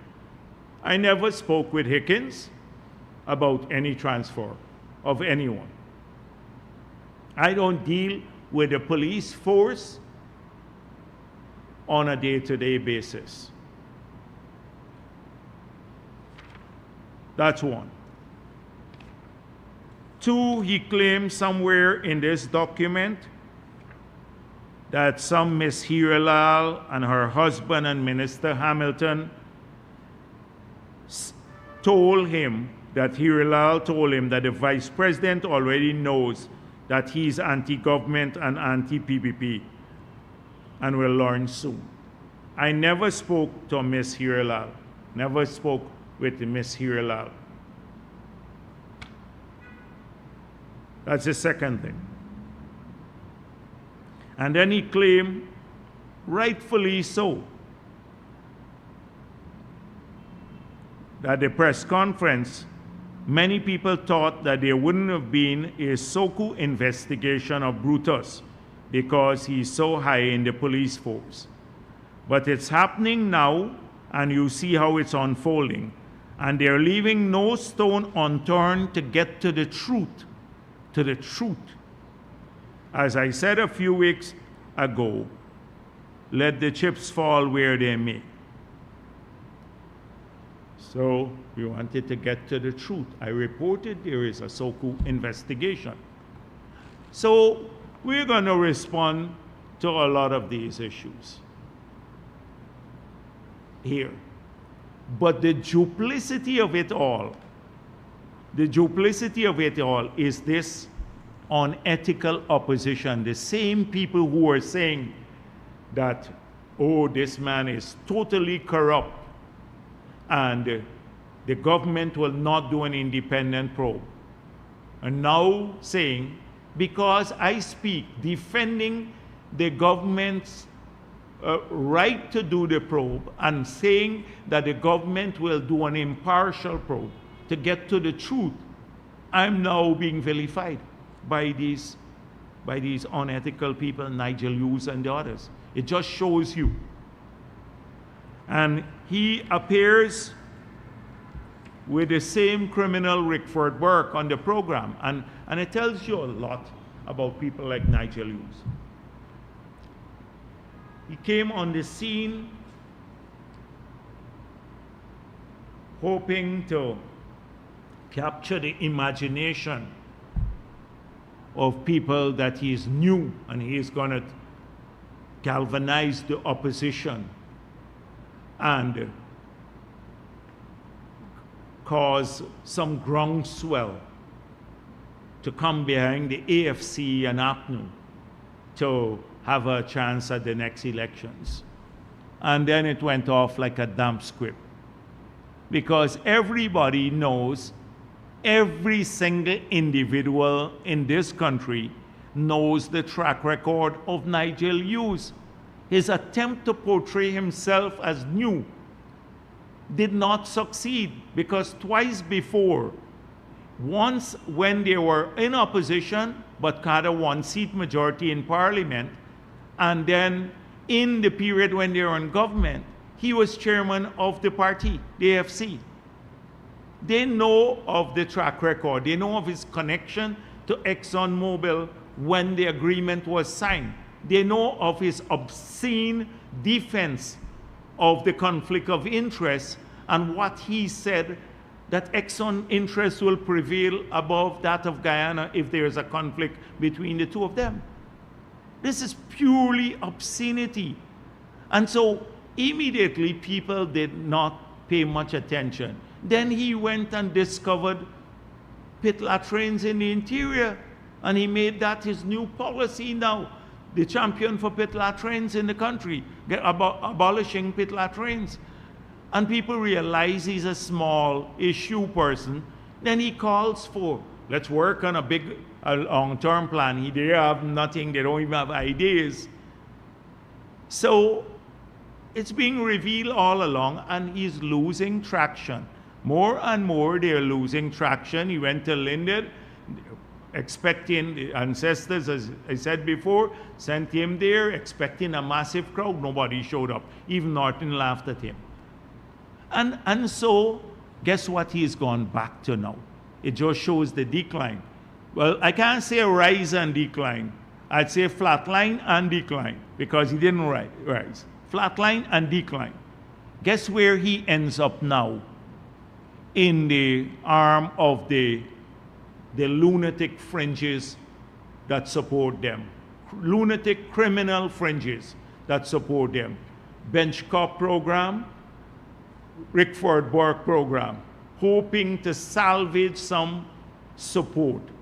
That those people who watch those programs, some of them lunatics themselves, not all of them, because some watch for the entertainment value and all of that.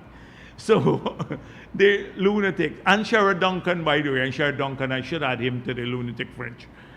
He's hoping to salvage some support from these people, right back to the lowest denominator, right back to there. They couldn't strafe too far from that. It's a sign of a failing campaign and failing image. So, he talks to a man now, Rickford Burke, who is a man wanted, who's avoiding now the coming to Guyana to face charges of extortion, a criminal who is a con man living in the United States of America, who argues now, he's been arguing that his connection to the political people in New York, and he's mentioned Letitia James and the Hakeem Jeffries, that they through New York will influence regime change by getting the people in New York, the law enforcement agencies in New York to target the PPP. Well, I don't know whether you could believe him or not, but we'll examine it, because I know they make false reports all the time, like he did to the State Department, and that we want to kidnap him and bring him here. They, lying to the people all the time. So no doubt he has filed a lot of false reports, but what he is doing now is dangerous, claiming that the Attorney General in New York and Hakeem Jeffries, they want to influence regime change in Guyana. That's dangerous. But we can't stop him from lying to the agencies, the law enforcement agencies, and making false reports. We'll respond to them. But this is the man, a conman, a serial conman, living in the US, and a criminal wanted in Guyana.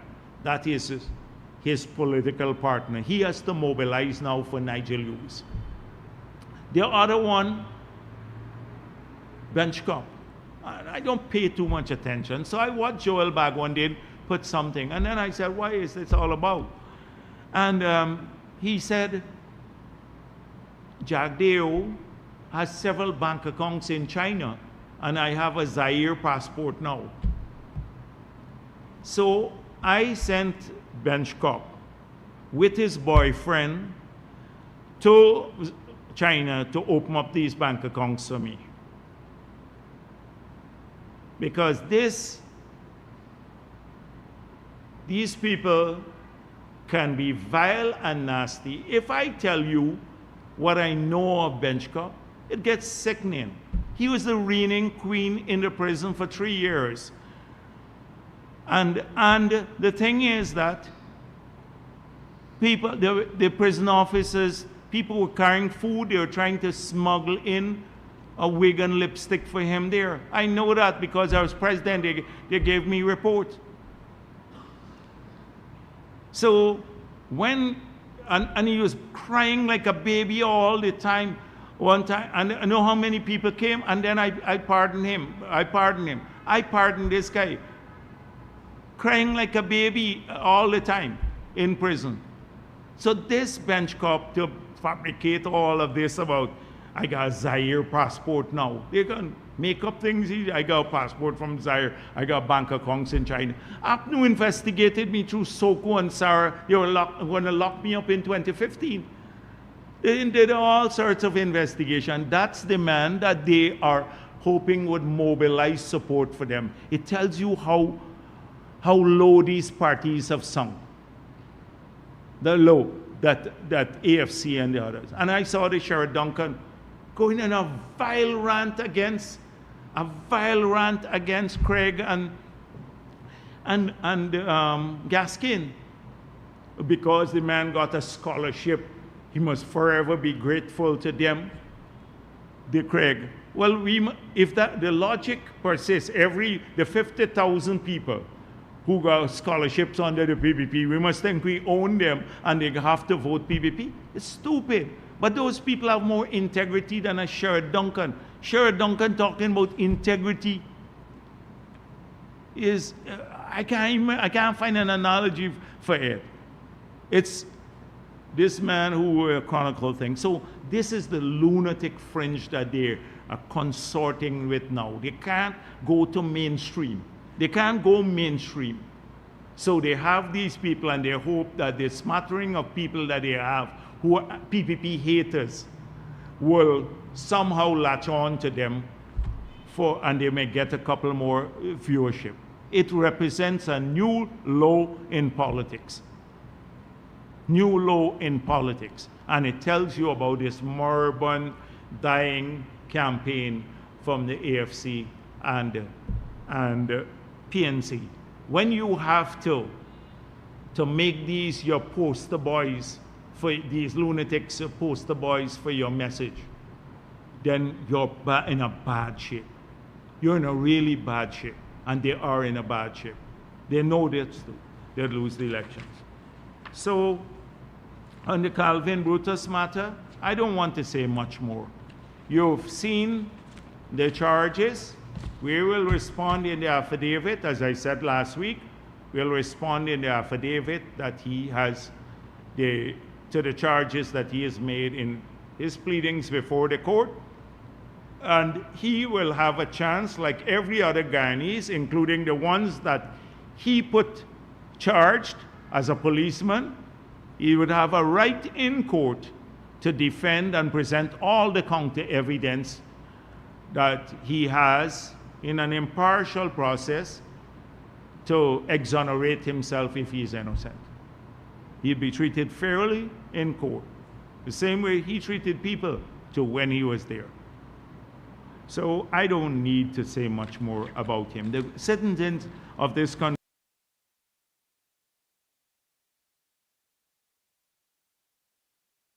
whether it's Brutus or anyone else, if you have any element of wrongdoing in the police force or anyone else, people will face consequences. So that's what I wanted to say today. Thank you very much. Dr. Jagdeo, Michael Rodriguez, Daybreak News. As it relates to the Brutus matter, there's been some new revelations today, this morning, by an online news entity that have been echoing Mr. Brutus's sentiments recently. And it suggested that Brutus had a cat of bags, a bag of cats that he's going to let out. Are you worried that some of those cats might be PPP cats? No, but he could let out cats, dogs, pigs, anything that he has and he wants to let out, let him let it out. It is I think it's a form of blackmail.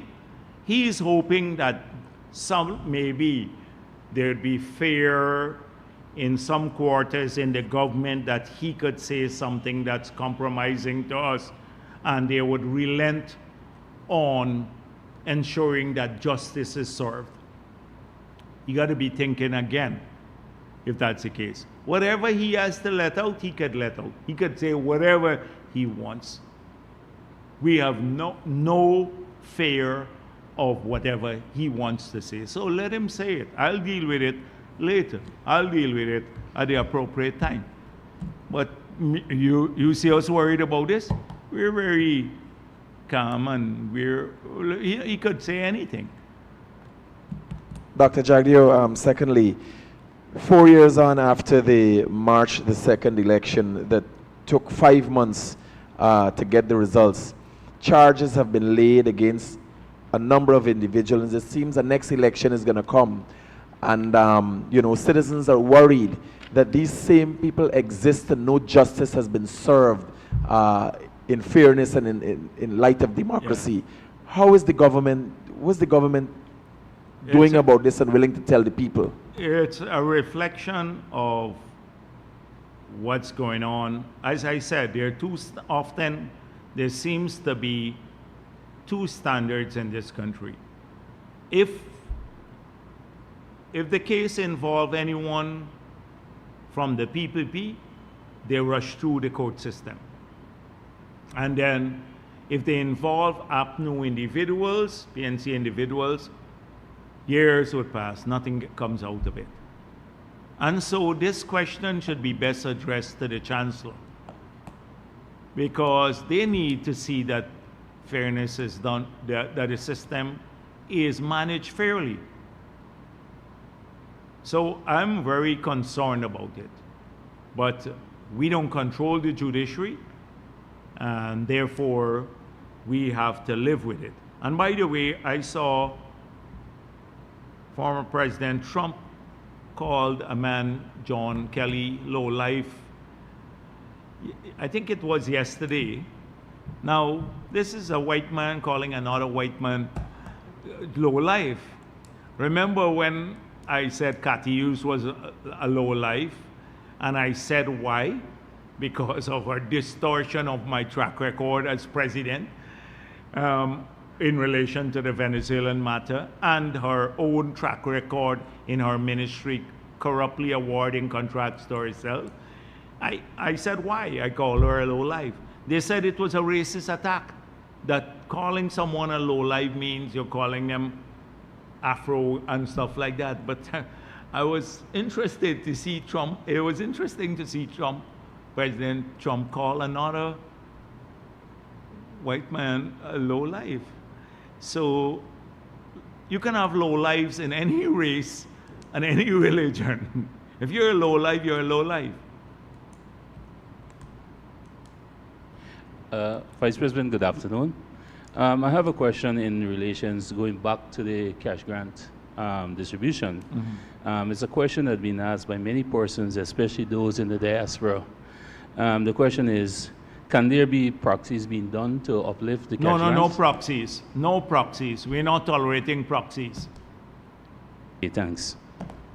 The next thing, a man goes around Brooklyn or Queens, and they then get 1,000 proxies. Everybody sign up. We're not dealing with that. If you come here and you have your passport and you demonstrate your Guyanese, you're eligible. We don't get proxies overseas and all of that. No proxies. Good afternoon, Dr. Jagdeo. Yeah, good afternoon. William Skytree News. A while back when you spoke about the 7th project that Exxon was supposed to have hammerhead, you said that there's an assumption that there would be a 7th project, as you seemed a bit iffy about granting Exxon another permit. Recently, we saw that the government has advertised for a consultant to review the same project. Do you have a change of heart, and can we expect any fiscal improvements in the project if government approves? So the original position stands. When I saw that ad, it was brought to my attention. I called the minister and said, discontinue it. Because until we have a full submission from Exxon, we are not going to start the review process. And I expect them to make a full submission sometime next year. So why are we hiring a company now to start reviewing pieces of information that they're giving to us? And so I said to him, discontinue it. So there will be no consultant hired to review the project until all of we have the entire submission. Secondly, Suriname's All Boys has revealed that areas for gas partnership with Guyana have been identified. But previously, we would have asked if the gas monetization talks between the two countries would have commenced, and you said no. Can you shed some light on this? What did they say? I didn't see that. What did they say? Recently, you would have told Yeah, but what did us. Suriname say? I Well, don't know. they're saying that they would have revealed actually that areas for gas partnership between Guyana and them have been identified. Yeah. But when we asked you about the talks, you said the talks haven't commenced as yet. So can you shed some light on this? No, this is a discussion I had that I reported on with Todd, myself, and Vikram Bharrat, and some of the technical officers of the ministry, with Minister Ramdin and some of his people. So they shared a lot of information with us about all the gas fields that are all their finds right across the entire coast of Suriname and also Haimara and Pluma. So they identify all these targets. So they shared information with an estimate as to how much gas they believe each field would have.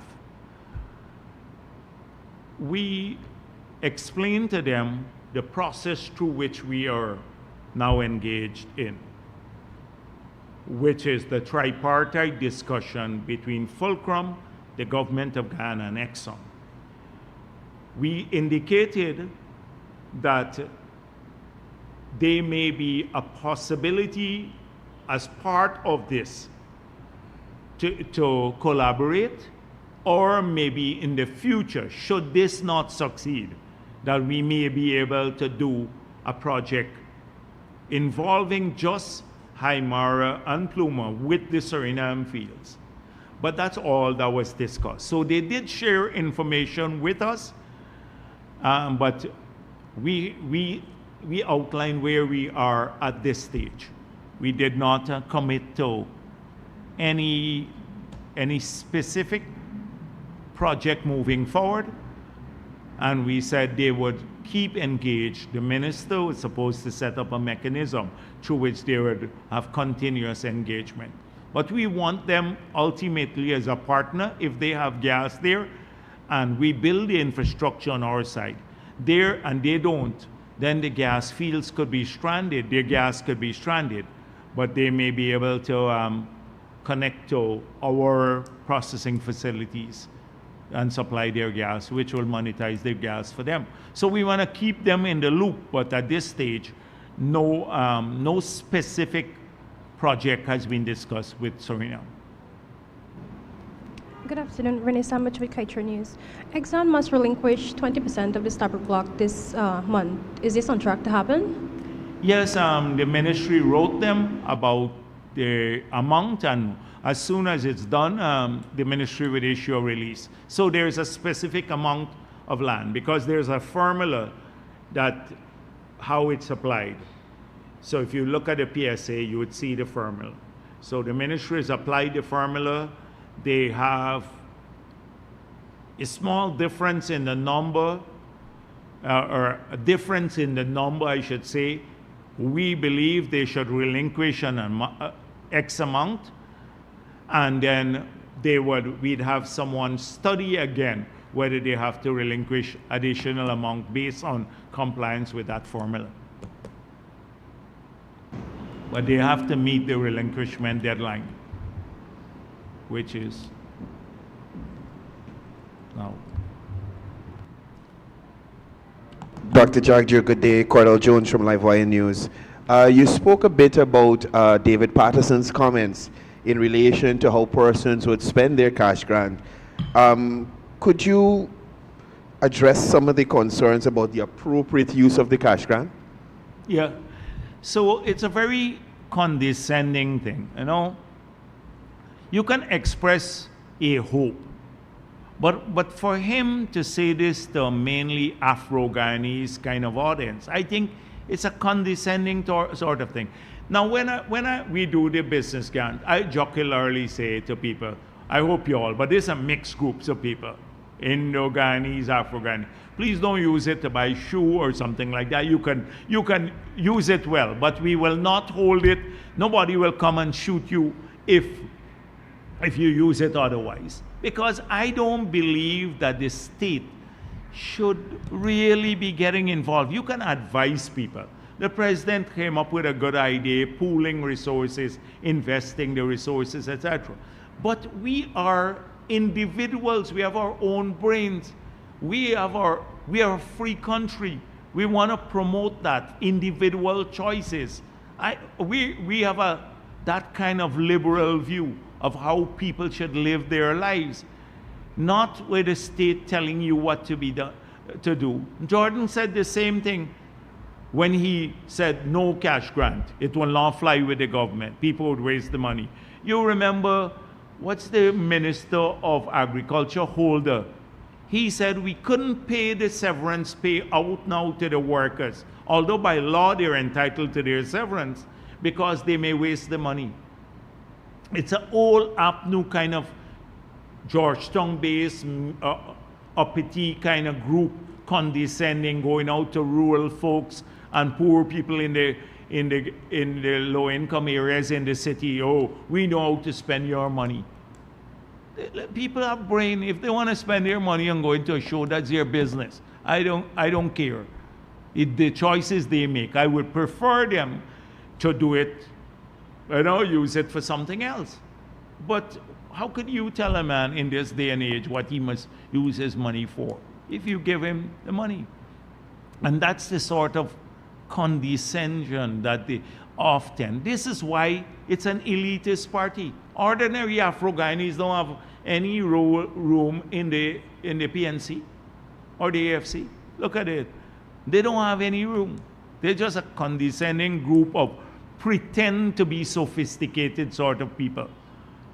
Pretend, oh, they sip wine and can tell you all 10 different types of cheese that they would snack on, but it's all false. They go and cram it in the thing. It's not like natural, but it's sort of this air of pseudo-intellectualism, you know, and they sit around and talk about Chaucer and Shakespeare and sonnets from Keats and all of that, you know. That's the sort. That's how they live their life. It's make believe that they're different from others. They can know what you should do with your money. What did he do with his money, Patterson? From what I gather, it's a substantial amount. But what did he do with his money, Patterson? And he still hasn't answered the questions that were posed to him about China.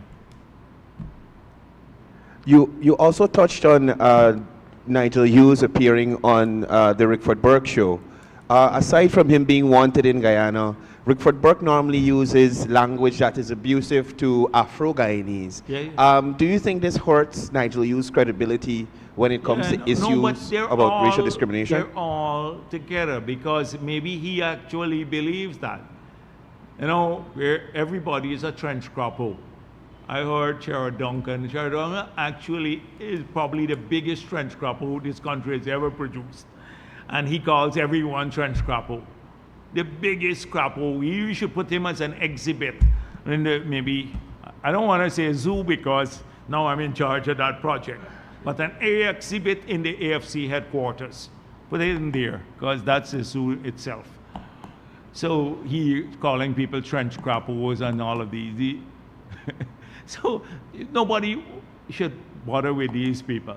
They're just a dying breed. They don't want people to do well. And they hate Afro-Guyanese more than anything else. You know, they just, because they don't want them to succeed. Yes, please. Hello, good afternoon. Shania Harding, the Guyana Chronicle. Mr. Jagdeo, can you tell me, has the government made any progress in securing another supplier of power to satisfy local demand ahead of the Christmas season? Oh, they went out to tender, so the bids are being, I think the bids have been evaluated and they're slated to start discussions. So that's where they are now to see additional power in the system.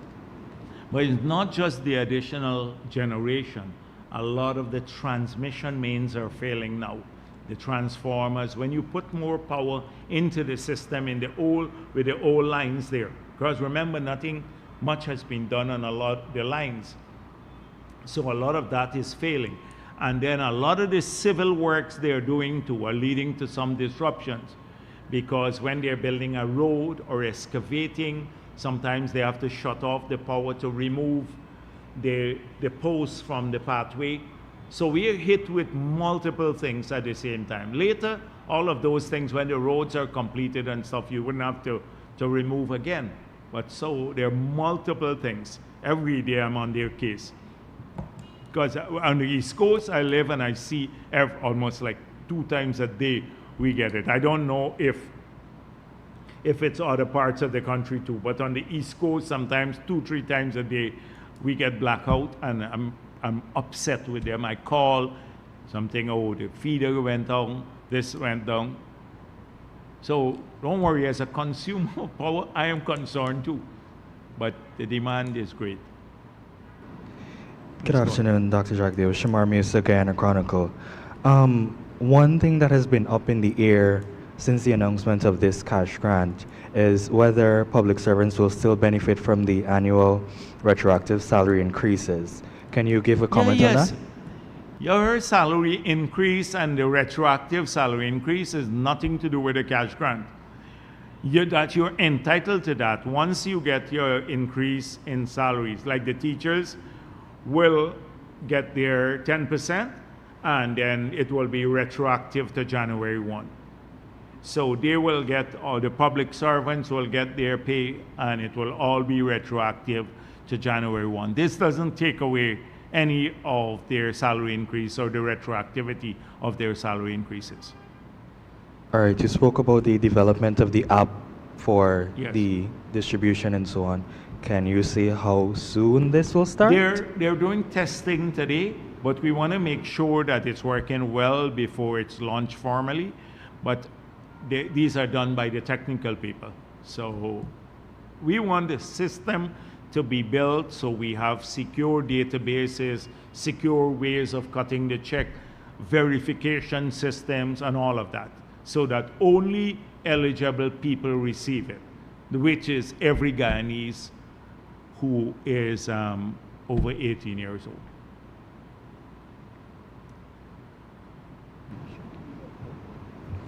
Good afternoon, Niran Cyrus, the Department of Public Information.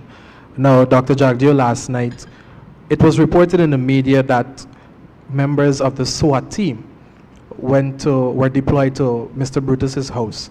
Could you possibly say why the SWAT team would have been used?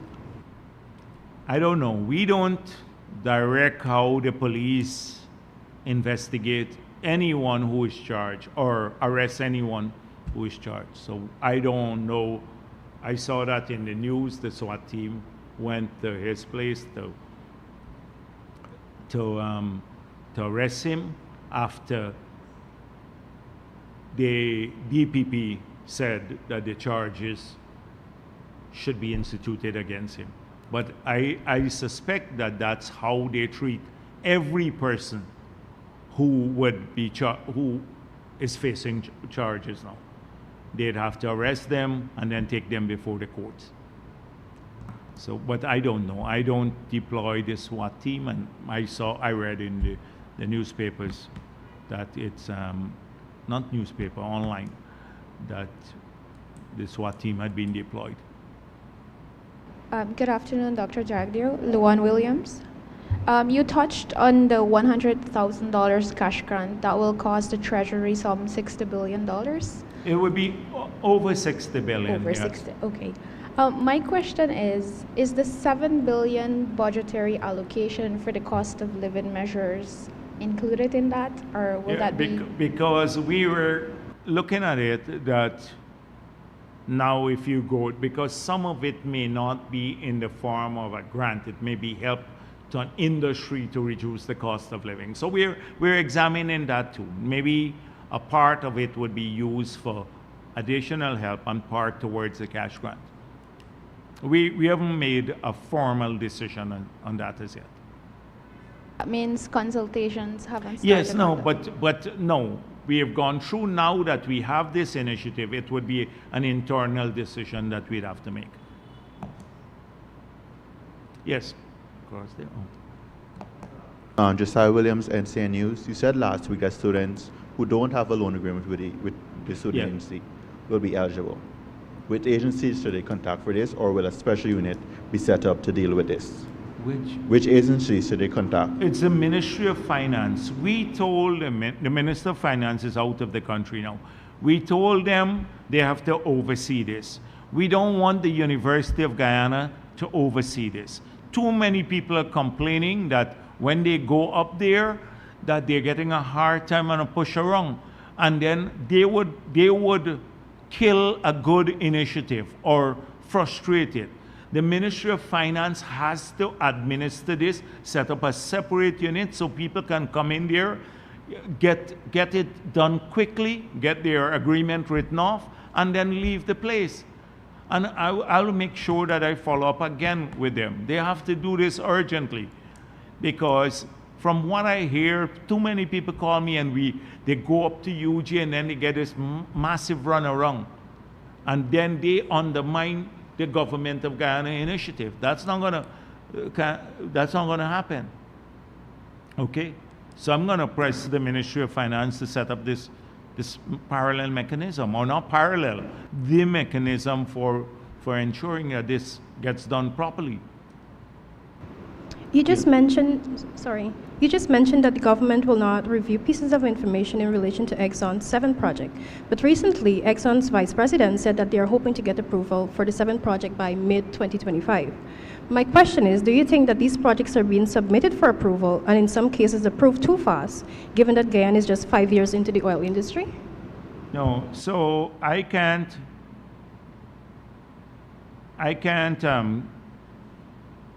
deny the right of the president of ExxonMobil Guyana from expressing a hope.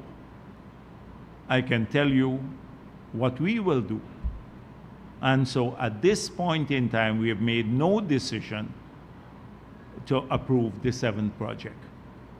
And I've also said that when all the submissions are in, that's when we start the review, and then a decision will be made thereafter. There are 6 projects that have been approved at the beginning, with 4 of those approved under the PPP tenure. We have gone through several reviews through external consultants. We have not compromised the quality of the review, but we made sure that we started the review early based on submissions from Exxon. We didn't await all of the information to come in.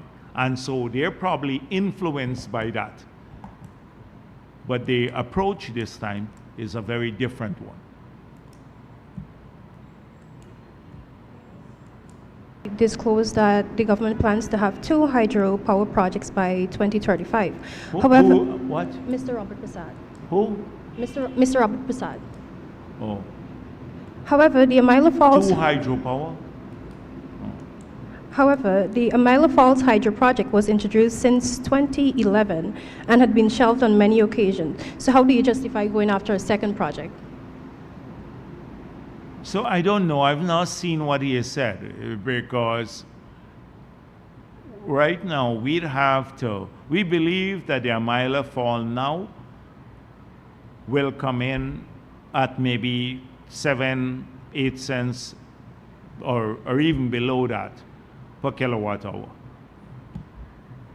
Patterson lied earlier this year in Parliament when he said the Amila project was coming in at 30 cents per kilowatt hour, US cents. It was a blatant lie, and I still need to get, I need to be reminded, someone needs to remind me, my staff, to get the record in the Hansard and get somebody to raise this in the Parliament that he misled the Parliament.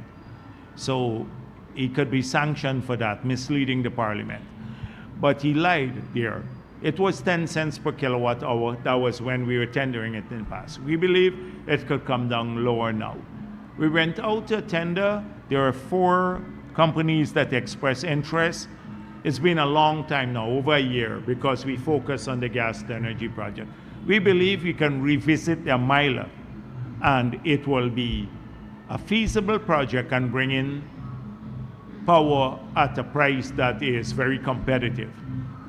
Remember, if it comes in around 7-8 cents per kilowatt hour, even with us cutting electricity prices from 22 cents to 11 cents per kilowatt hour, we can still sell that and make money.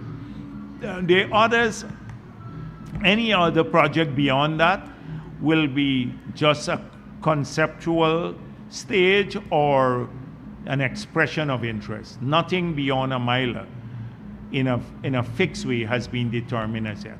Beyond Amila. So I don't know, maybe, I think Robert Prasad may have been speaking about people expressing interest. I know the Brazilians have expressed some interest a long time ago in doing a bigger project for supplying northern Brazil.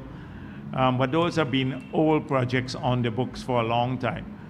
But the only one that we have great certainty on now that we'll move forward to, but through, again, a competitive process, is Amila. Yeah. Anyhow, if that's it.